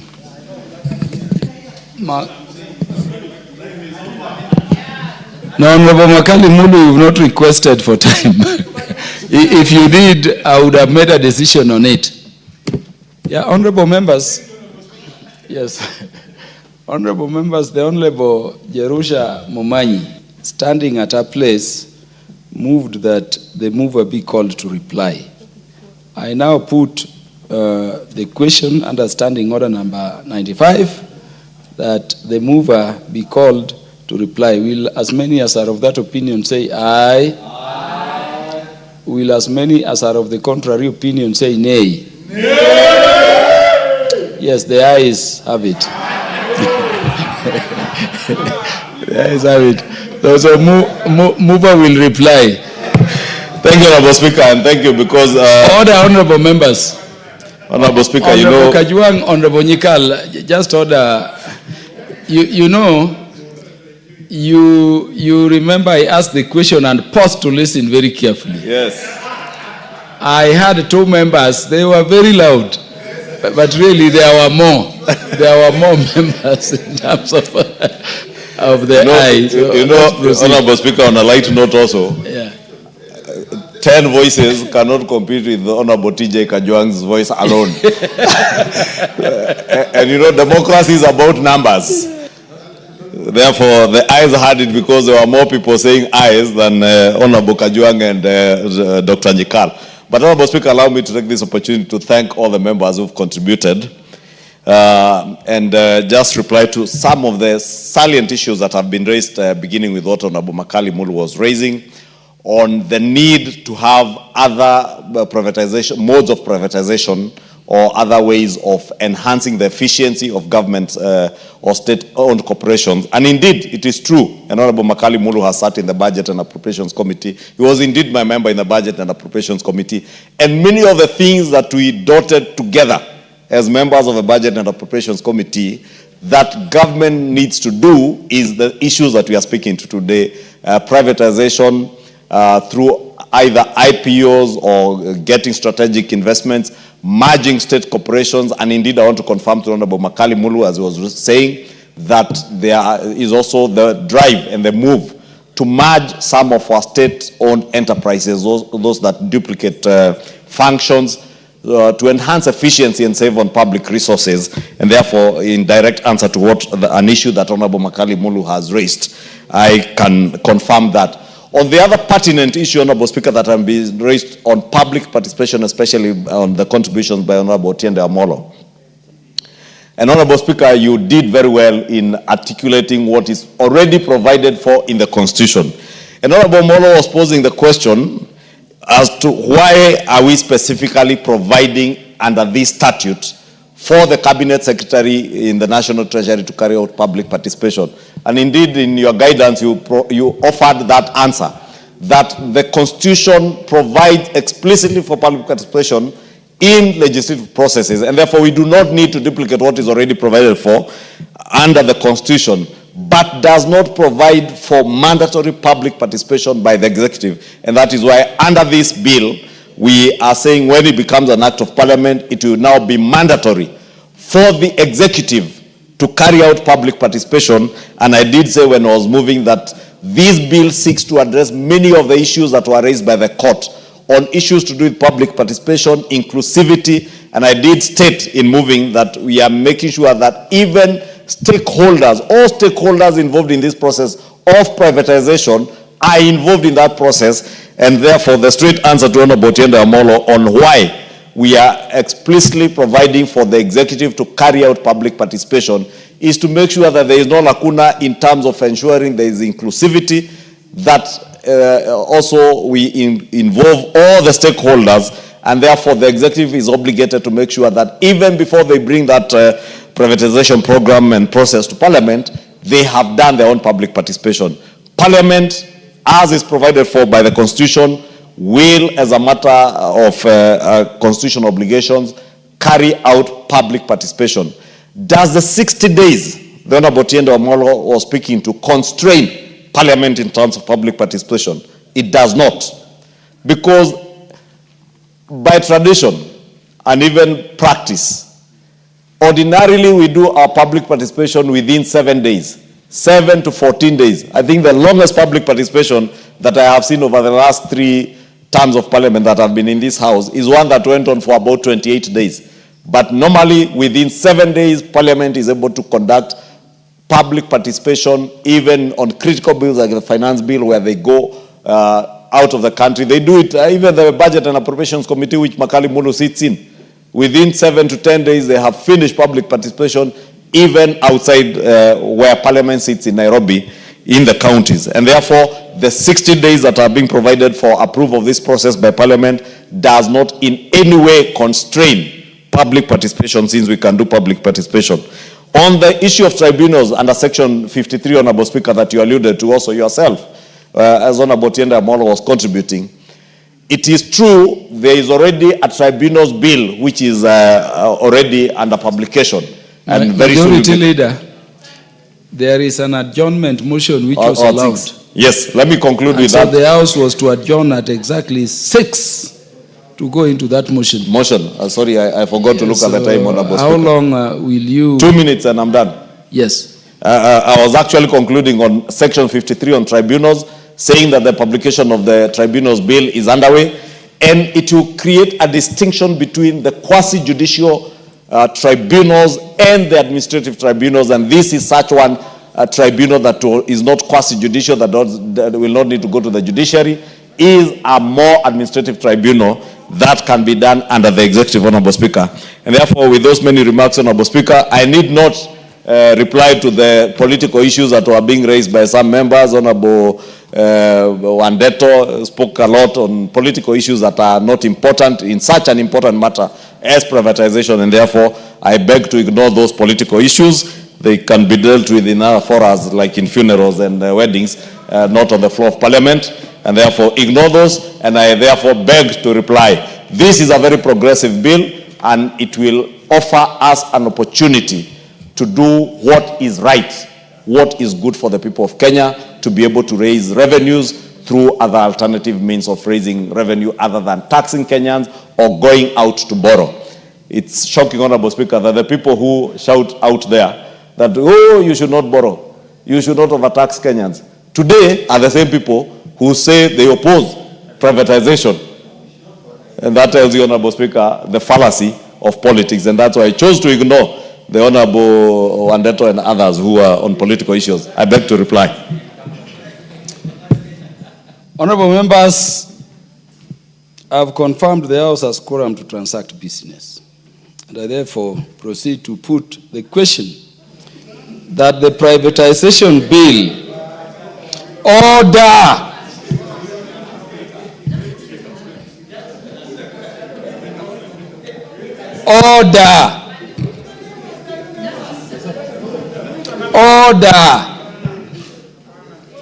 Yes, so I put the question that the privatization bill, National Assembly Bill number 36 of 2025, be now read a second time. Will as many as are of that opinion say aye? Aye. Will as many as are of the contrary opinion say nay? Nay. The ayes have it.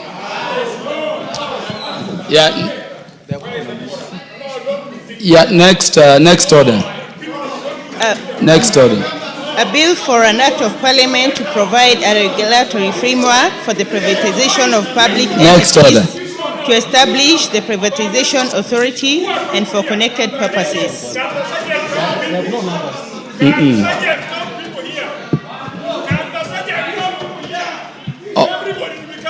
Honorable Kajuang, sit down. I make necessary consultations. Just sit. No, just sit. Honorable members, take your seats. Take your seats. Take your seats. Take your seats. Are any members calling for division? Yeah, so just a minute, I consult. Just come.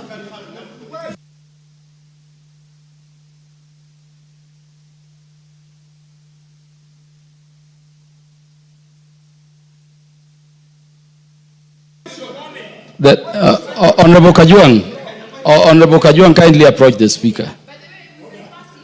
Kindly approach the speaker. Sit down. Take your seat, Honorable Mawade. Take your seat. Mr. Speaker, bring this thing. You see.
Yeah, so Honorable Undo, take your seats, honorable members.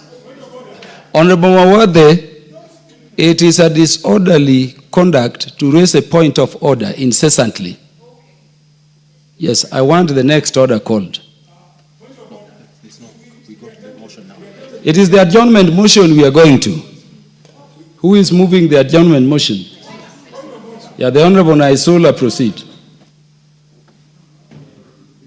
Honorable Mawade, approach the speaker in the meantime.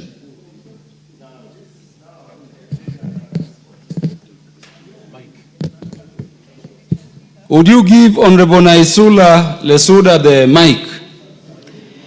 Thank you, Mr. Speaker. Honorable Speaker, pursuant to Standing Order 33-1, I seek leave for the adjournment of the House for purposes of discussing a definite matter of urgent national importance regarding the alarming rise in cases of femicide and gender-based violence in the country. Honorable Speaker, in the recent months, there has been a disturbing surge in brutal killings and abuse of women and children. This worrying trend has been evidenced by several horrific incidents across the country. For example, in September 2025, a young woman in Narok County was abducted and assaulted by her relatives for allegedly going against the wishes of the family in relation to her choice of marriage Honorable partner. members, the adjournment motion raises a very serious issue. Would I request that those who are consulting do so in lower tones? Similarly, in July 2025, a 16-year-old secondary school student in Kakamega County was defiled by her teacher, highlighting the vulnerability of children within learning institutions. Alarmingly, cases of children being killed by close relatives have also been reported in the recent past.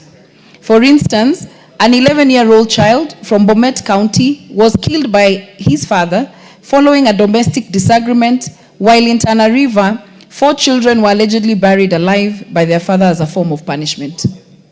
Honorable Speaker, despite widespread advocacy against these heinous acts, the justice system, including the judiciary, the National Police Service, and the Office of the Director of Public Prosecution, has failed in protecting victims and ensuring accountability. Specifically, there have been reports on mishandling of evidence on victims of gender-based violence, which has contributed to a culture of impunity where perpetrators act without fear of repercussions. There is therefore need for concerted efforts by all stakeholders, including the relevant government agencies, non-government organizations, and the civil society in supporting victims and raise awareness. Additionally, there is need to safeguard the right to education for children endangered by child marriages, which is a violation of human rights. Regrettably, the Directorate of Children's Services is yet to be established to establish offices in all constituencies, resulting in delays in monitoring incidences and safeguarding children from all forms of exploitation. Honorable Speaker, it is against this background that I seek leave for the adjournment of the House to discuss this matter of great national concern with a view to exploring possible lasting solutions. I thank you, Honorable Speaker. Mr. Speaker,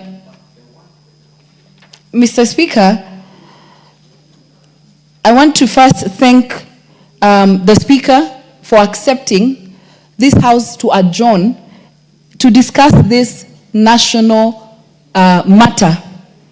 And Mr. Speaker, I would even want to say that femicide and gender-based violence, at the rate that it is going on, it should be declared a national disaster, Mr. Speaker.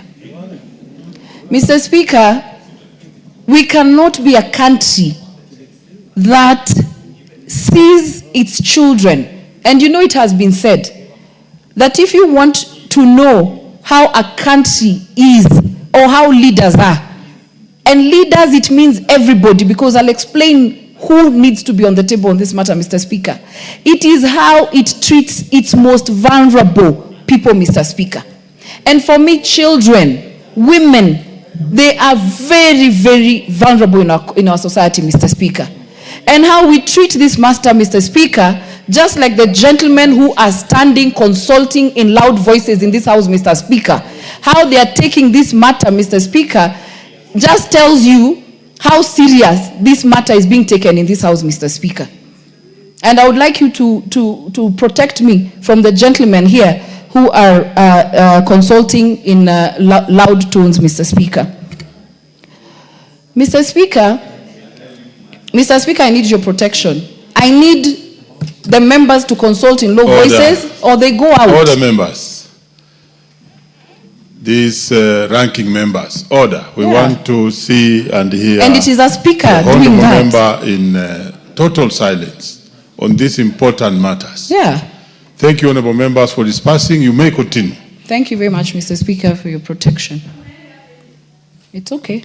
So, Mr. Speaker, as I was saying, as a nation, how are we treating our children? How are we treating our women, Mr. Speaker?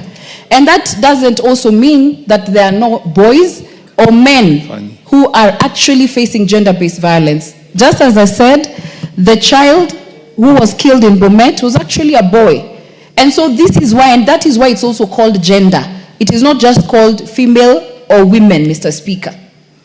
Mr. Speaker, because I know I only have probably 5 minutes, since it's an adjournment motion, I want to give the way forward.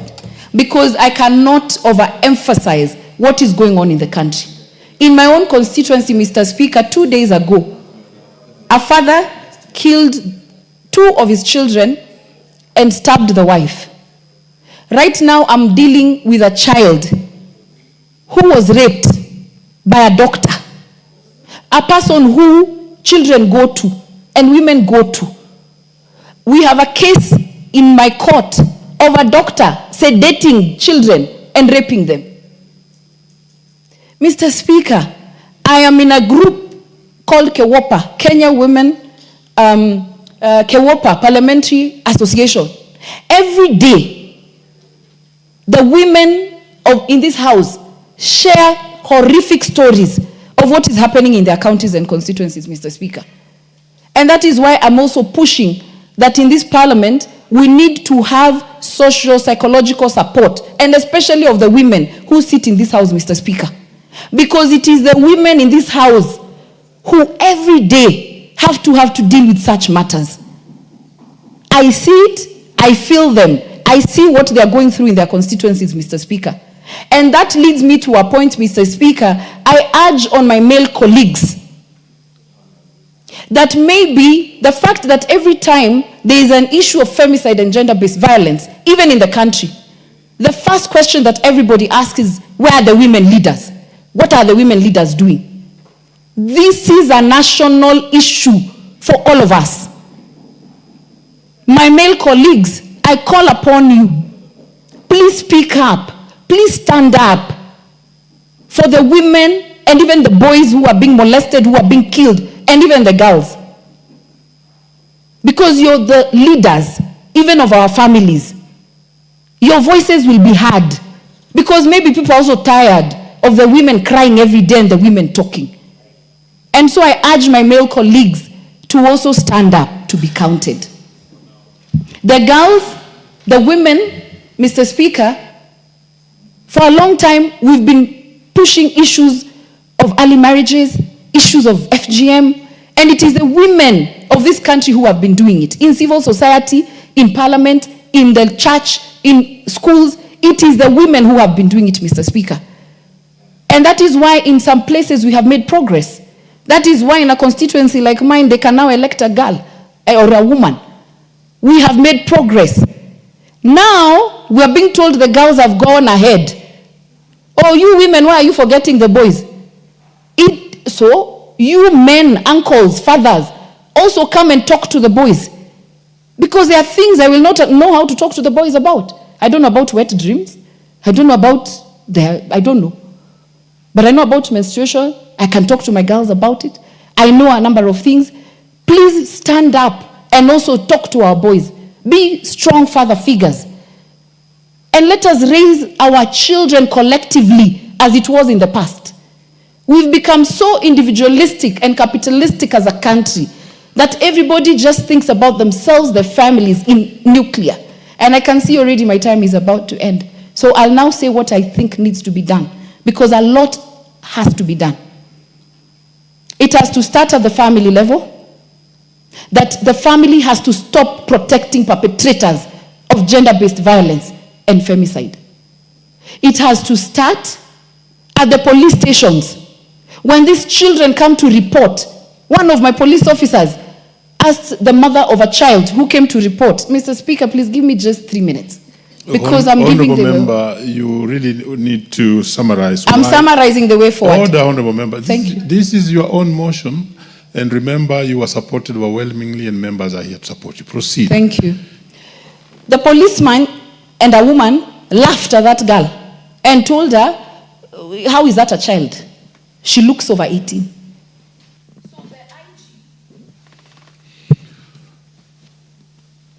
Very well. Okay, let's give you 1 minute. Remember, it's your own motion. Members want to speak on it. So quickly, police, quickly, ODPP, quickly, judiciary. Consequences. There has to be penalties, serious ones. And by the way, also I realized we have a register of offenders who have been jailed. Please put it public. Let everybody know who are these offenders, so that we know them, so that my girls cannot date people who are rapists, who are defilers. And so the justice system has to work in this country. It doesn't matter how many advocacy meetings we will have, how many times we will talk in this house. There has to be consequences for killing, for raping. There has to be very serious consequences. And if the ODPP, if the police, if a judicial officer messes again with any case or interferes, they will know that as a people we are angry. Thank you, Mr. Speaker. The Honorable Martha Wangari. Thank you, Mr. Speaker. And Mr. Speaker, being an adjournment motion, I know the standing orders give us 5 minutes, so I'll try to be brief. One is to congratulate Honorable Naisula Lesuda for this motion. Mr. Speaker, if you looked at the numbers that stood up to support this motion and you compare with the numbers now, you'll see that sometimes we don't walk the talk, Mr. Speaker, because this is a matter that is actually hurting our country. Mr. Speaker, there is no pain. We have 5 minutes. Please don't take my time. So kindly, the microphone. So, Mr. Speaker, this issue, we cannot even say it's a matter of legal framework, because the Constitution itself, Constitution 2010, speaks about the rights that are enjoyed by every human being, including children, Mr. Speaker. In fact, there's a whole chapter, Article 43, that talks about the rights of children, and we also have the rights, non-discrimination, the principles that we apply in governance. The Constitution is very elaborate about it. Mr. Speaker, we have very many laws that actually speak to this issue. The Sexual Offences Act 2006, the Prohibition of FGM Act 2011, the Children Act 2016, the Victim Protection Act. Mr. Speaker, we don't have a shortage of law or legal framework, Mr. Speaker. But, Mr. Speaker, what we are seeing more and more daring and glaring sexual offenses against children. We are seeing physical attacks on women and on children. And, Mr. Speaker, the data from the Kenya National Bureau of Statistics is very damning, because 40% of women aged 15 to 49 have experienced some sort of physical violence since age 15. Mr. Speaker, this abuse is not just physical. It's not about hitting. It is not about killing. It is about sexual violence. It is about emotional violence. It is about economic violence. It is about harmful practices, including FGM.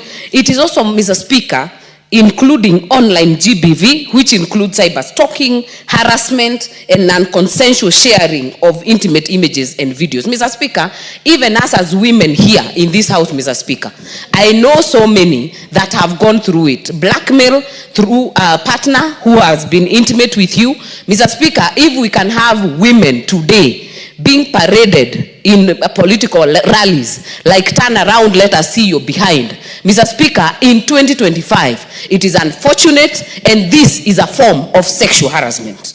Mr. Speaker, I want to pick one case, and I know every member in this country has a story on SGBV, has a story on children. Mr. Speaker, we are just speaking about a case in Kangema, some place called Kanorero.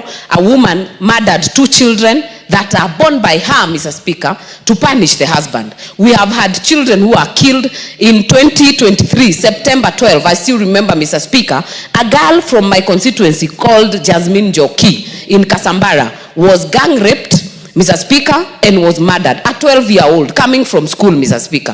Mr. Speaker, this case was not sorted. I asked that question on this floor for over 3-4 times, Mr. Speaker, to get a response. And Mr. Speaker, one of the issues that we are dealing with and that we must do better is the issue of evidence collection.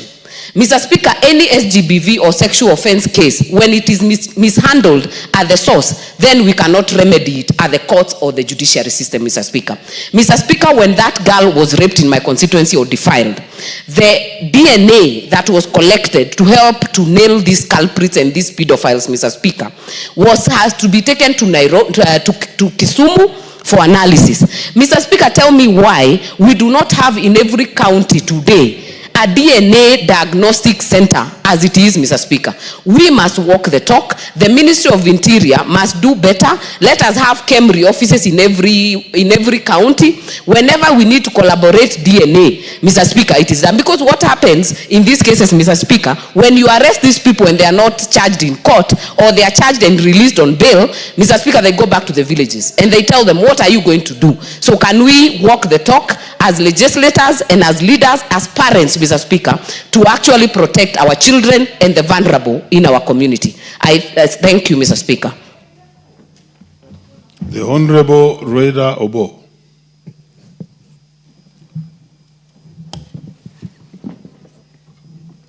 Asante Bwana Spika, nami kunipatia hii nafasi nami nichangie.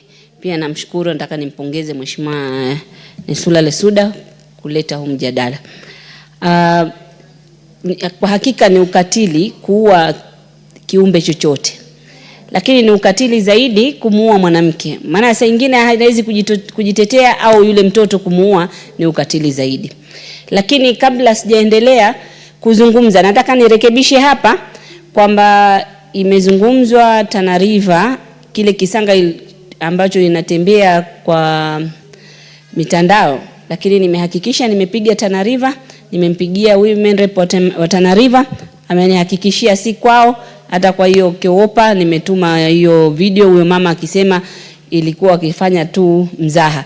Lakini mzaha huo wa maisha, kuchukua watoto kuweka ndani kwa mashimo, hakuna mzaha huo. Kwa hivyo si Tana River, nataka niwahakikishie si Tana River.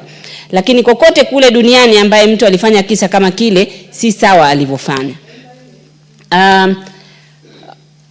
Wanawake hapa Kenya wakipata haya masaibu, kwangu Lamu Mashariki inakuwa ni shida zaidi pale eneo na wakilisha, kwa sababu kwa changamoto za usafiri inasababisha shida hizi zikawa mara 10 ya yule mtu wa Nairobi anapata.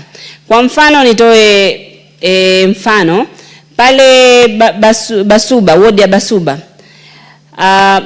pahali parahisi mtoto akinajisiwa pale anafaa kulingana na zile kituo cha polisi anafaa kufika kulingana na maeneo yake ni Kiunga, lakini inakuwa kwake ni rahisi aende apitie Hindi, apitie Mokoe, aende paka Lamu, afike Lamu ndio ashtaki. Saa nyingine gharama inakuwa kama 7,500 kuchukua pikipiki kutoka Mangai upitie paka Hindi uende huko, ambapo anaenda county headquarter. Lakini ilikuwa naende Kiunga, lakini kufika Kiunga ni karibu kufika ni karibu, lakini kwa sababu ya usalama au changamoto zingine hawezi fika pale. Sasa unaona mambo mengi yanafanyika, lakini inanyamaziwa chini kwa sababu anaona mimi nimeathirika hivi, kisha tena nitumie 7,500 kisha niende thibitisho ya kuonesha imeshapotea. Yani inakuwa changamoto zaidi. Kwa hivyo mimi nilikuwa naomba sisi hapa, mimi nimeenda paka kwa IG kwamba hii gender based desk iboreshwe. Naomba hapa sisi kina mama tuanzishe sheria ya kuhakikisha kuiweka nguvu ile gender based desk. Kila kituo kuweko na hiyo, na pale ambapo hakuna vituo tutafute mbinu zingine zaidi za kusaidiana. Maana majanga haya yamekuwa ni mingi, mengine yanasikitisha, mengine tunaweza kuyashughulikia, mengine hatuwezi kuyashughulikia. Na mengine Paka viongozi saa nyingine ukisema unaambia wewe wanakutishia kwa sababu ni kura sisi tunatafuta. Wewe unakuambia unaingilia hii kesi na wajua nani yako ndani. So paka viongozi saa nyingine wanachukua hizo nafasi yao ya uongozi wakanajisi au wakatumia wale wanafunzi vibaya. Kwa hivyo hili tatizo liko na ni ukatili na sehemu zingine zinakuwa na matatizo zaidi. Pia mimi ningeomba sisi kama kina mama au sisi wabunge tulioko hapa bunge kama tunaweza pia kuipatia nguvu ile, kuna sijui inaitwaje kwa lugha ya Kiswahili, ile toll number ile 1195. Kuna namba ambayo ni ukiipiga unapata msaada. Saa nyingine tunapiga ukajieleza kwamba nimepata shida fulani, watakupa mawazo lipi la kufanya. Mimi ningeomba kama serikali inaweza ihakikishe imepatia nguvu sana, wapatie kama hata ni mandege, ikue kama ni kitengo kimepangwa cha kuwafikia wale waathiriwa kwa haraka, ingelikuwa vizuri sana. Hiyo 1195 inafanya kazi mzuri lakini haina nguvu hivyo. Ingepewa nguvu zaidi ikafikia wale wahalifu haraka tungeweza kusonga mbele. Asante Bwana Speaker. Honorable Leah Sankaire, the Chair Kiwopa.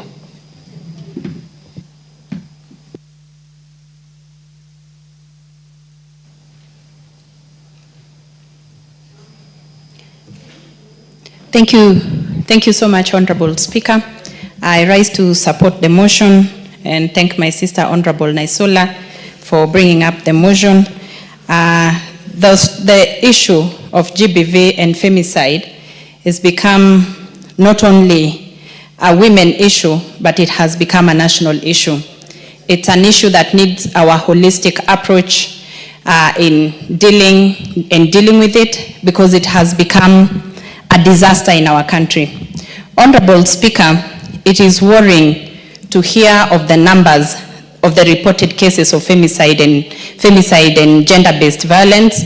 And I can say that even in the reporting, those are just reported cases, because we have thousands and thousands of unreported cases back at our homes and constituencies of gender-based violence and femicide. Honorable Speaker, it is becoming worrying and it's becoming threatening to wake up every day, and especially for the women leaders.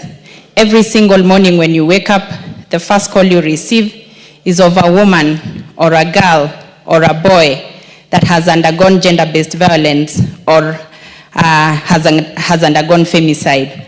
Mr. Speaker, it's becoming a worrying trend in this country. Women's, children, and everyone's life, especially women and children, are in danger. You don't know who is next. Mr. Speaker, in the last 1 month, I have had to deal with about 4 or 5 cases in my county, which is very unfortunate.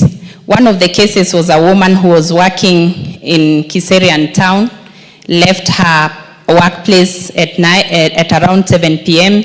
and the following morning she was found dead in her house, and actually her house half burned.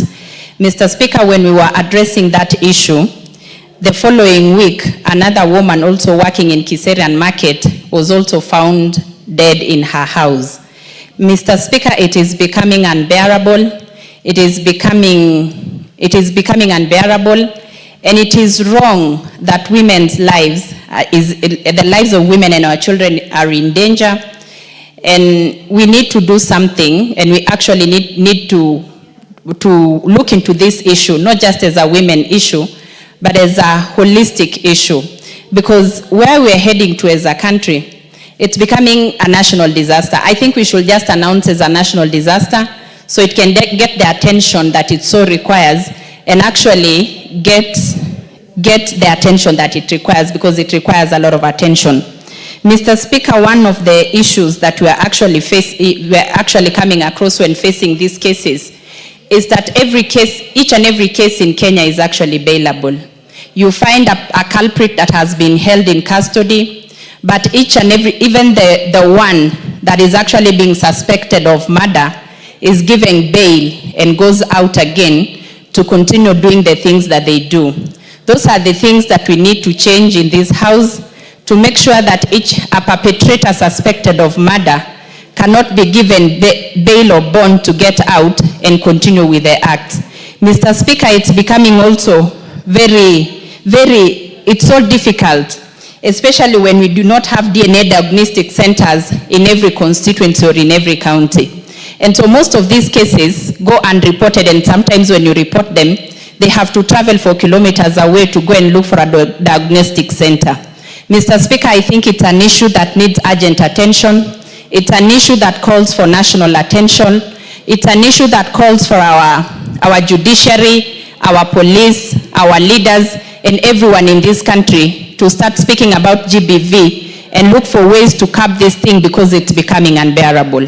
Honorable Speaker, we are also requesting that the gender desks be moved from the police station to hospitals, because most of these cases, when they go to report at the police stations, you'll find that you have to go to the police station, back and forth to the hospital again and back to the police station.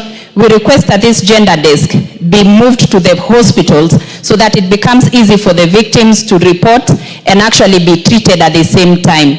And so, Mr. Speaker, these are the things that you are calling for reforms and you are calling to be looked into, so that these victims don't go to the police station, report, and again go to the hospital where they walk for long distances and even evidence is lost on the way. These are the things that we are calling for, Mr. Speaker. Mr. Speaker, we all... Mike. The Honorable Eve Obara. Thank you very much, Mr. Speaker, for giving me the opportunity to contribute to this motion. And at onset, I support the motion and also thank the mover, Honorable Lesuda, for bringing this very important motion.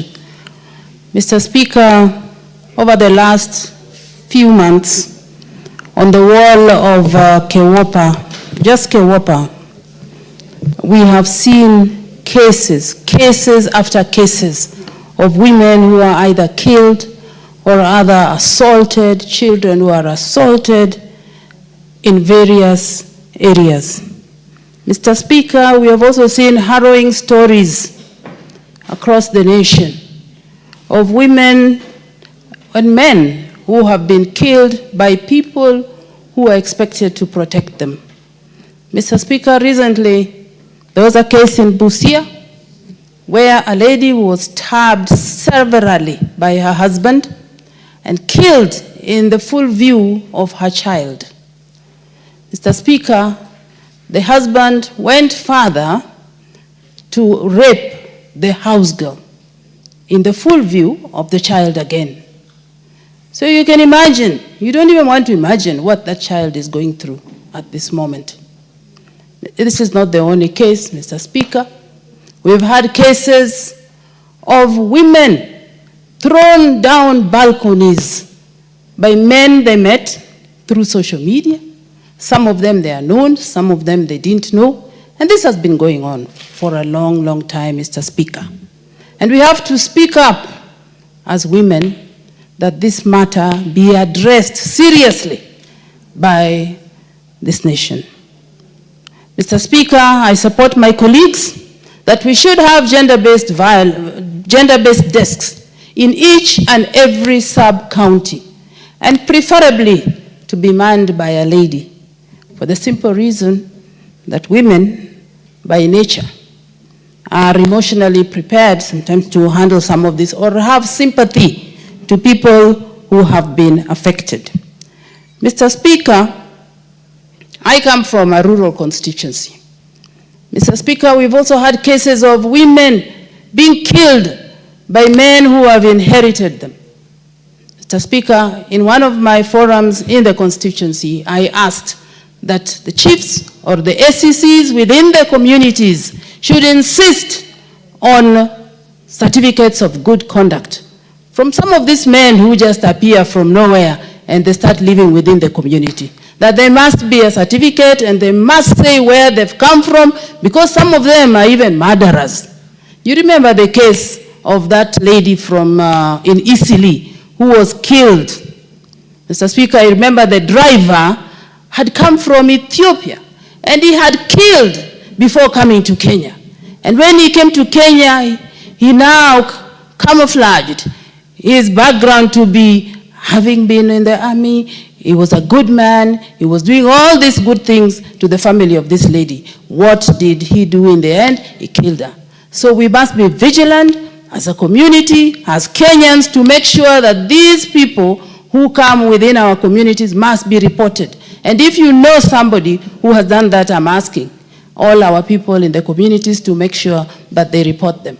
Mr. Speaker, we should not forget that the border riders, I believe that they're our first line of security, because these people are the ones who know who has come to the community. Is this a visitor? They know all those things. So I believe the police should work very closely with the border riders to be able to root out or to remove these characters from society. Thank you very much. Once again, I support. Thank you. The Honorable Timothy Torotich. Thank you, Honorable Speaker, for giving me an opportunity to contribute on this very important subject. From the Honorable Speaker, I wish to thank the Honorable Lisuda for being such a pragmatic leader in this country, to be able to bring such a motion to address this pertinent matter. Honorable Speaker, however, in this country, many people misuse or misinterpret the term gender to mean women. Even in the drafting of our constitution, the way the drafter's mind was to interpret gender to mean women. But be that as it may, Honorable Speaker, the gender that has suffered in this country, insofar as violence is concerned, is the female gender.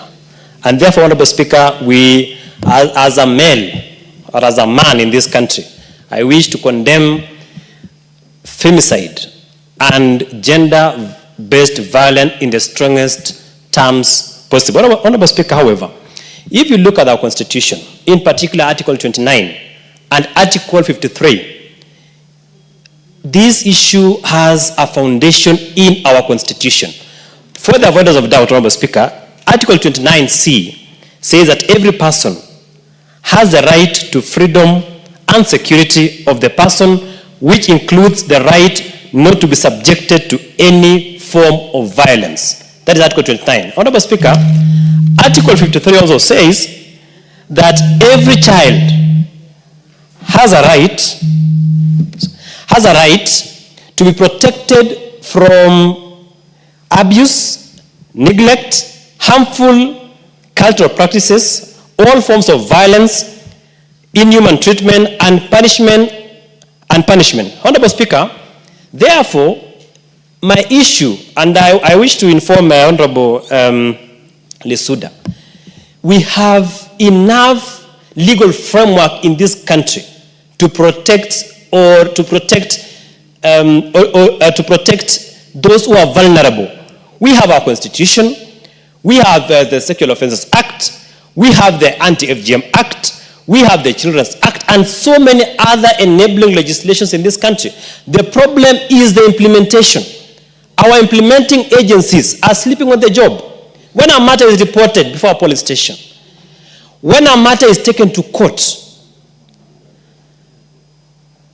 what happens thereafter? So, Honorable Speaker, the problem are the implementing agencies in this country. We have a sufficient legal and institutional framework in this country to address this issue. Honorable Speaker, however, as a House, we must stand up and call out those agencies that do not apply the law effectively, that do not enforce the law appropriately, so that they can be called out and action be taken against those who are not enforcing the law appropriately. Thank you, Honorable Speaker. The Honorable Beatrice Elachi. Thank you, Mr. Speaker. I also rise to support this motion and to thank the Honorable Naisula Lisuda for indeed bringing in a topic at a time when we are facing a lot of challenges, Mr. Speaker. Mr. Speaker, just this weekend, Purity Momanyi in Kawangware was really battered by the husband, And these were reasons because of economic stress, Mr. Speaker. But you see, Mr. Speaker, this issue of femicide has now, you find that it is so normalized because it's always victim blaming. And you find that it is very difficult sometimes even to face and wonder, what do you do? Because when you go to court, like now, I know Purity is in court, it will take a while for her to just find justice in that. So, Speaker, the other thing that you face in the whole issues of gender-based violence is intimate partner violence. And this is the intimate partner relationship, which is very common and a very tough sight when you look at partners, how they are living. Even goes beyond our age, gender and age dynamics are also part of the biggest challenges that we face. But more importantly, the numerous challenges we face now is when now you find the victim and the perpetrator. They are families, they are living together. You'd wish to indeed try and get a solution for them.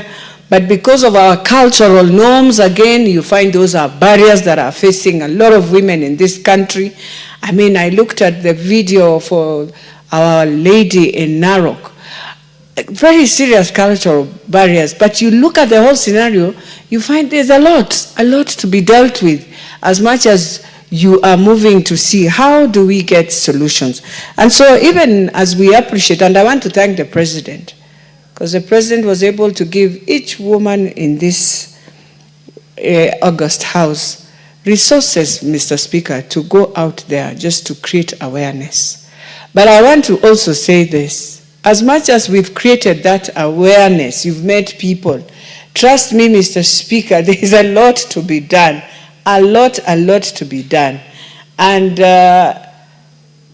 it is important for us to know that as much... Honorable Lachi, did you say sir. there are resources for awareness? Well, I wouldn't say there are resources. Well, there are, yes, resources for awareness that were given by government, not the President himself. He was part of those who were advocating that government should see how to support him. And they supported as government. I was just appreciating because he was the advocacy person number one to ensure that those resources have come. But it was from government coffers, not from the President himself and not the President giving. But having said that, and it is one thing that you have seen all women going around, Mr. Speaker, to ensure that we just first create awareness for people to understand the magnitude of this. And this came in when every day you would watch media, the only first statement you'll see is a girl from the university killed in Nakuru, killed in Nairobi, killed in Baringo, killed. I mean, no county today can stand and tall and say they have not seen femicide in their counties. And so we need to go back and ask ourselves, Mr. Speaker, what is this that we have lost from the African context that we had? And so as I support Mr. Speaker, I just want to appreciate and say the police still needs a lot of capacity and strengthening. With those few remarks, I beg to support. The Honorable Jerusalem Omanyi, you can make it brief so that many members speak to it.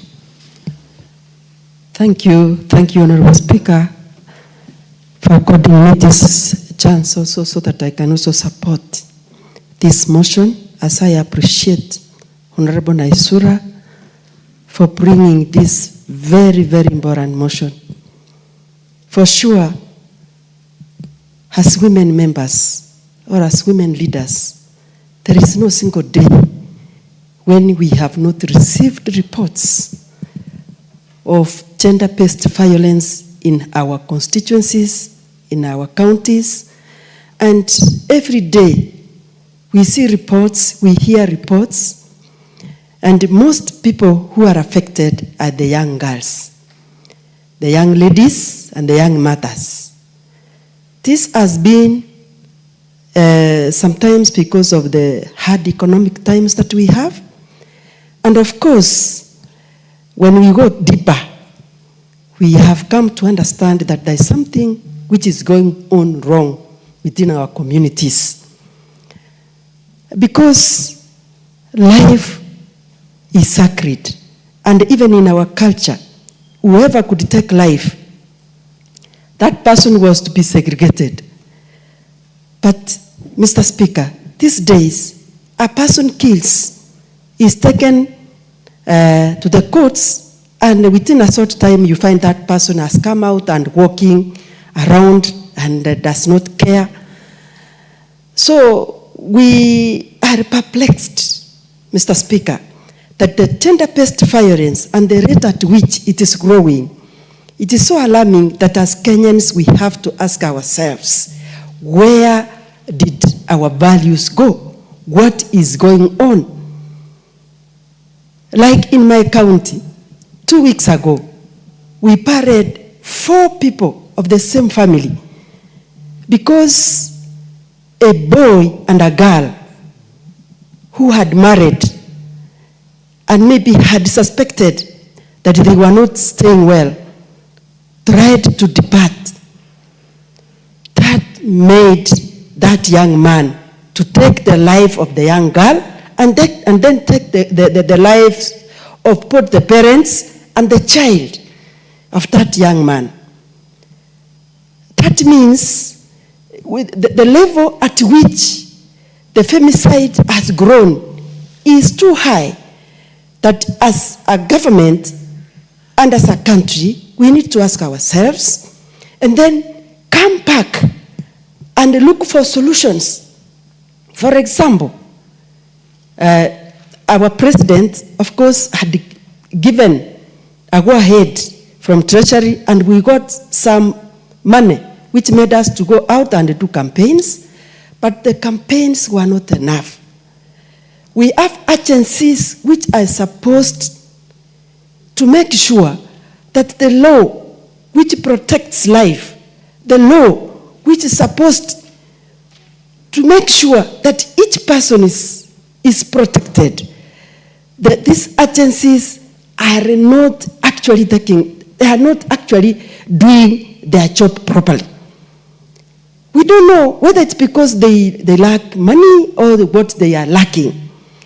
But we want to ask, as a parliament today, that we all rise up and know that these things are giving the Kenyan government a very bad name out there. Because every day in our news, we must get information that a girl has been raped, her man has killed the husband, and this is going on, and every day we are getting news which is very sad news. That's not the news that we need as Kenyans.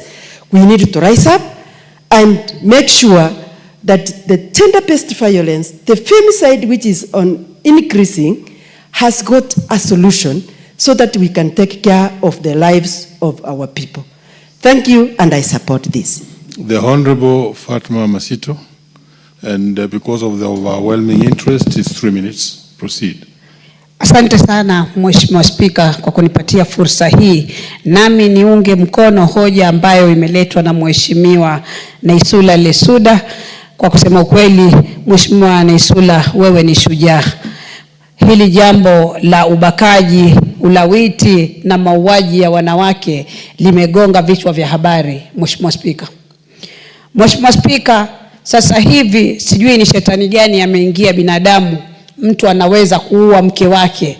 Kitu ambacho tulikuwa tunajua mwanamke ni mtu ambaye mume wake amemthamini sana na yeye ni chombo cha yeye kupata starehe. Mwanamke inasemekana katika Qur'ani takatifu ni mtu ambaye analeta amani ndani ya nyumba. Mwanamume akiwa na mwanamke analeta furaha ndani ya nyumba yako. Wewe unatoka nje, ukija kutoka kazini, ukija kutoka mahali popote umetoka, ukiingia ndani ya nyumba, ni matumaini makuu. Qur'ani inasema unapata utulivu ndani ya nyumba yako. Lakini tunashangaa sasa hivi ulimwengu mahali umefika, na hususan katika taifa letu la Kenya, mwanamume anaweza kuua mke wake. Mheshimiwa Spika, ni jambo la kuhuzunisha sana.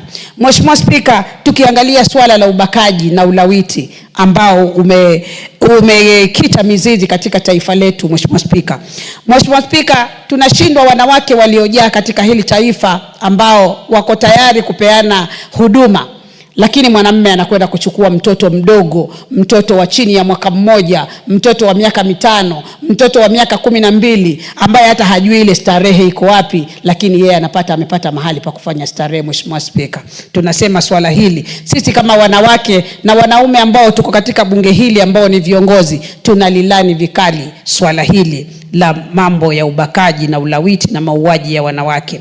Mheshimiwa Spika, kwa kusema kweli sheria ziko tu nyingi sana katika taifa hili. Tukiangalia sheria yetu ya mwaka 2020 ina sura nzima ya kuzungumzia haki za binadamu, haki za kuishi, haki za watoto, lakini bado watu wanapuzilia mbali. Mahakama bado pia haitilii nguvu swala hili. Tuna sheria ya watoto ambayo tunaita Children's Act, tuna FGM Act. Hizi zote ni sheria ambazo zinaweza kutulinda sisi kama wanawake, sisi na watoto wetu. Mheshimiwa Spika, Waswahili wanasema uchungu wa mwana ujuae ni mzazi. Mheshimiwa Spika, nikizungumza hivi nasikia ule uchungu kama mzazi nikiona vitendo kama hivi vinafanyika. Nina vilani vikali vitendo hivi, na ninasema serikali yetu ya Kenya tukiongozwa na rais wetu ambaye najua analizungumzia sana sala hili, na mpaka alifika wakati akasema nitawezesha wanawake katika bunge hili kuweza kupigana na swala hili, kuweza kulizungumzia nyanjani swala hili. Pia nasema mahakama, shikeni nafasi yenu. Serikali, mapolisi, shikeni nafasi hii. Pindi masuala haya yanapoletwa mbele zenu, jifikirieni nyinyi kama wazazi. Jione wewe kama polisi, ingekuwa ni mtoto wako amefanywa vile ungesikiaje? Angekuwa ni mke wako ameuawa ungesikiaje? Mheshimiwa Spika, mimi nimeona kisa cha mwanamke ameuawa na mume wake. The Honorable Sabina Chege. Interest ni kubwa sana, wacha tumsikize Sabina Chege. Thank you, Mr. Speaker. I want also to congratulate my sister, Honorable Suda, for bringing up this motion. Mr. Speaker, as we speak about gender-based violence, as somebody has said, this affects both women and men. And Mr. Speaker, just last week, a lady woke up in the morning and she suspected that her husband was having an affair with another lady. She took her 3 children, stabbed them. 2 of them succumbed, Mr. Speaker, and 1 is still fighting for the life in the hospital. And she also was trying to take away her life. Mr. Speaker, I just want to say, as we say what the law should do, as we also emphasize that we must have these desks at the police center, whether it's male or female police officer manning this desk, the most important thing is for them to be trained on being human. Because we know there are also some female police women who might not have the empathy to handle these victims. Secondly, Mr. Speaker, I feel that we need to really have every district hospital to have a proper mental health facility. Mr. Speaker, initially when we were growing up, when we spoke about mental health, people thought it's that somebody who was mad, somebody who is in the streets or at the marketplace, or somebody who looked untidy and shaggy, and that the person who ought to be suffering from mental illness. But Mr. Speaker, due to pressures of life, due to many things that people are facing, some have lost jobs, some have issues in life, it can be even family breaking. Some of them are not able to manage themselves, Mr. Speaker, and somebody suffers silently with mental health. And we find that a man would wake up one day and cut into pieces or chop into pieces the wife. Or a woman would wake up one day and kill all her children. Mr. Speaker, we have seen bodies of women being seen in the rivers, and this has also happened in my county once again. We have seen elderly women being raped, Mr. Speaker. I just want to say, as we look at the laws, let us also look how we can be able to assist and help in mental health, and especially that attention to be emphasized that every level 5 hospital must have a properly well-facilitated department so that we can help our citizens. I thank you, Mr. Speaker. The Honorable Florence Simatia.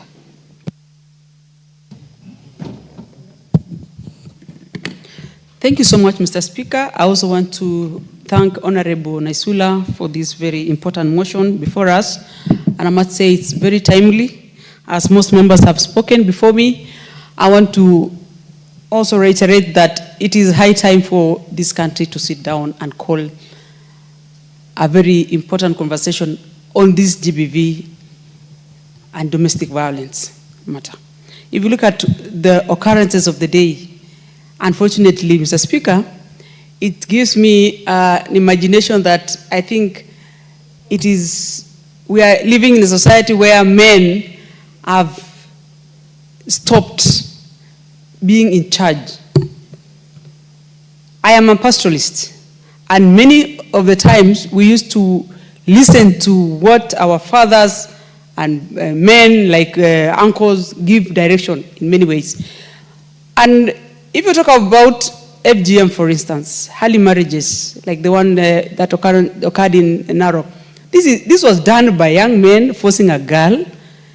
I mean, it is now looking like men are the consumers of these incidences. For a small girl to be raped by a man. For a forcible marriage, to be married by a man. A cat girl to be married by a man. It's all when men in the society are not up to the task. This is what most of the time we realize, and the occurrences are happening today is because we are calling upon men to be in charge and help love their counterpart, which are women in the society. Women are becoming victims every day, and it's because how you treat your wife or your daughter. Unfortunately, men, or fortunately enough again, men love their daughters when they are very young. Their attachment with their fathers is so much that you wonder what really happens when they grow up. And to the extent that now they can easily, like in the house, you realize we are almost speaking to ourselves as women, but we always know men love girls as their daughters. This should reflect in everyday activities, and they should also help us in the campaign. We probably not necessarily need to see women on the campaigns calling for stop of GBV. We should also see men, taking microphones and telling the society that it is high time this thing should stop. And for that, Mr. Speaker, I want to also say I am supporting taking the responsibility of every district hospital, every level 4 or county hospital to have this desk, that instead of a victim going. So where are the men? The Honorable Rashid Bedzimba. Asante sana Mheshimiwa Spika kunipa fursa na mimi kuweza kuchangia mswada huu na kupenyeza sauti yangu ya kukemea na kulani unyanyasaji wa kijinsia.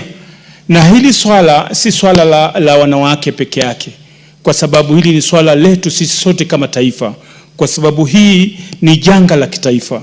Na wale wanaochukua hatua ama kuchukua sheria mikononi mwao kufanya ukatili dhidi ya wanawake, wale ni wahalifu.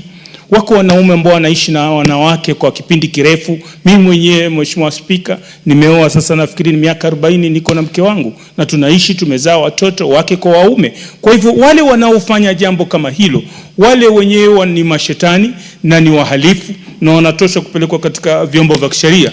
Na pia vile vile hii matatizo ya unyanyasaji hauko tu kwa watoto wa kike, hata watoto wa kiume hivi sasa wadogo wanakuwa wanalawitiwa kwenye sehemu ambazo wanaaminika kwamba pale wako salama, lakini pia hawako salama.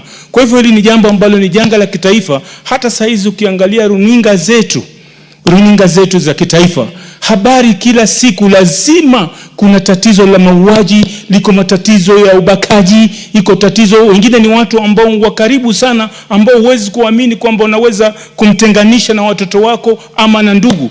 Hilo ni jambo la makosa sana.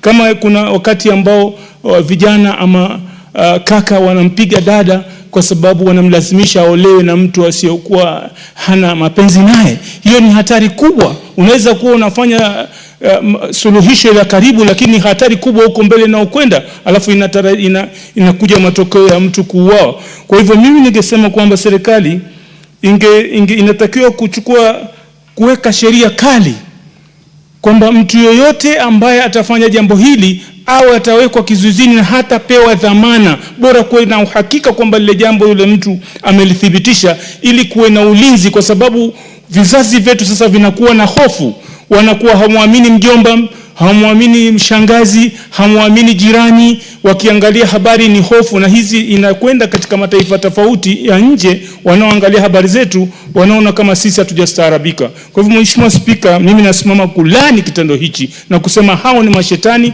wanatosha kuwekwa kizuizini. Asante sana Mheshimiwa Spika. The Honorable Lilian.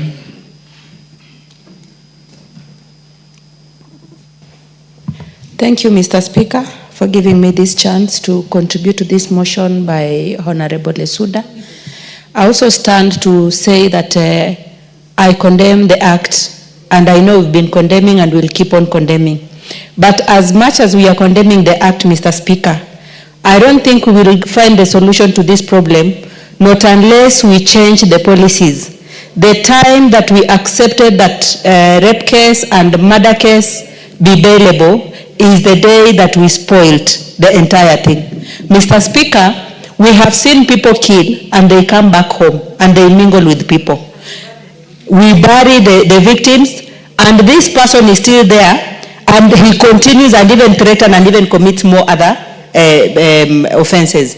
So, Mr. Speaker, I think it is a high time that we change our constitution and ban anybody who has killed or raped just be imprisoned to death. And I think we would have saved this country, Mr. Speaker. I am speaking like this because we have a case in Trans Nzoia County, constituency called Saboti. In 1 month, we lost 2 girls. One 4 years who was raped, defiled, and murdered. Then another one who is 7 years, she was raped and murdered at the same time. And again, when we arrested the suspect, that we are not so sure if he's the victim or not, I don't know who went ahead again and took the child of that suspect. The child, who is 7 years, a boy, was murdered and his private parts cut and thrown apart. So, Mr. Speaker, as we speak, the cases of, we can't even say femicide only. Right now, it's like it is I don't know what's happening. I don't know if it is a cult, but something is wrong. People are being killed on daily basis. We hear everywhere here, children have been killed, women are being killed, our girls are being killed, and I think the best thing to this problem is to come up with a new policy to ensure that the victims are jailed. Thank you, Mr. Speaker. Is the Honorable Kibet Kimingo in the House? Because, and then let's have, yes, Toto is there? Yes. Proceed. Thank you, Mr. Speaker, for also giving me this opportunity to also raise and support this particular motion. Mr. Speaker, I want to congratulate my sister, Honorable Lesuda, for this particular motion. For sure, for the first few months, we have been able to witness so many cases of femicide, defilement cases, and the GBV. Just to put across some example, in my county, there is one lady. She was teaching in Camarita High School. She was killed by her husband, and up to now, the family have never gotten the justice. Just last week, in the same sub-county, in Rongan and Manaret ward, there is one boy by the name of Emmanuel Kimutai. He was killed by his father, and we say, may his soul continue resting in peace. It is we have so many cases, Mr. Speaker. We also have a lady from Bometist. She was teaching, she was an ECT teacher.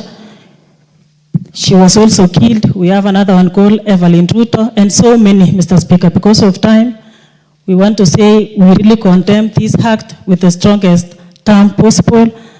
And as I conclude, I really want to urge the government through the Ministry of Gender to build equipped rescue centers in each and every county so that we reduce these cases, Mr. Speaker. Thank you very much, and I support. What is it, the Honorable Chamatia?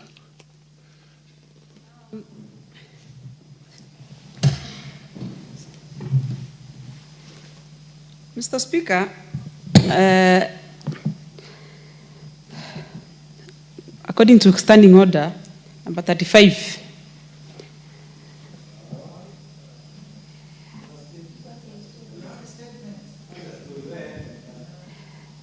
Mr. Speaker, I am restricted by members. Maybe I can seek for your guidance before, but I would really wanted.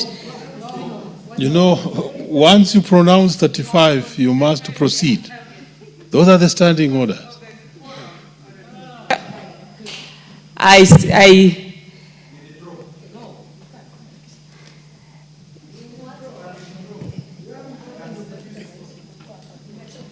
Time after chair taken, the House is in the committee, I realized, Mr. Speaker, that we don't have enough quorum to take most of the procedures in the House. Thank you, Mr. Speaker. Very well, the Sergeant at Arms ring the quorum bell for 10 minutes.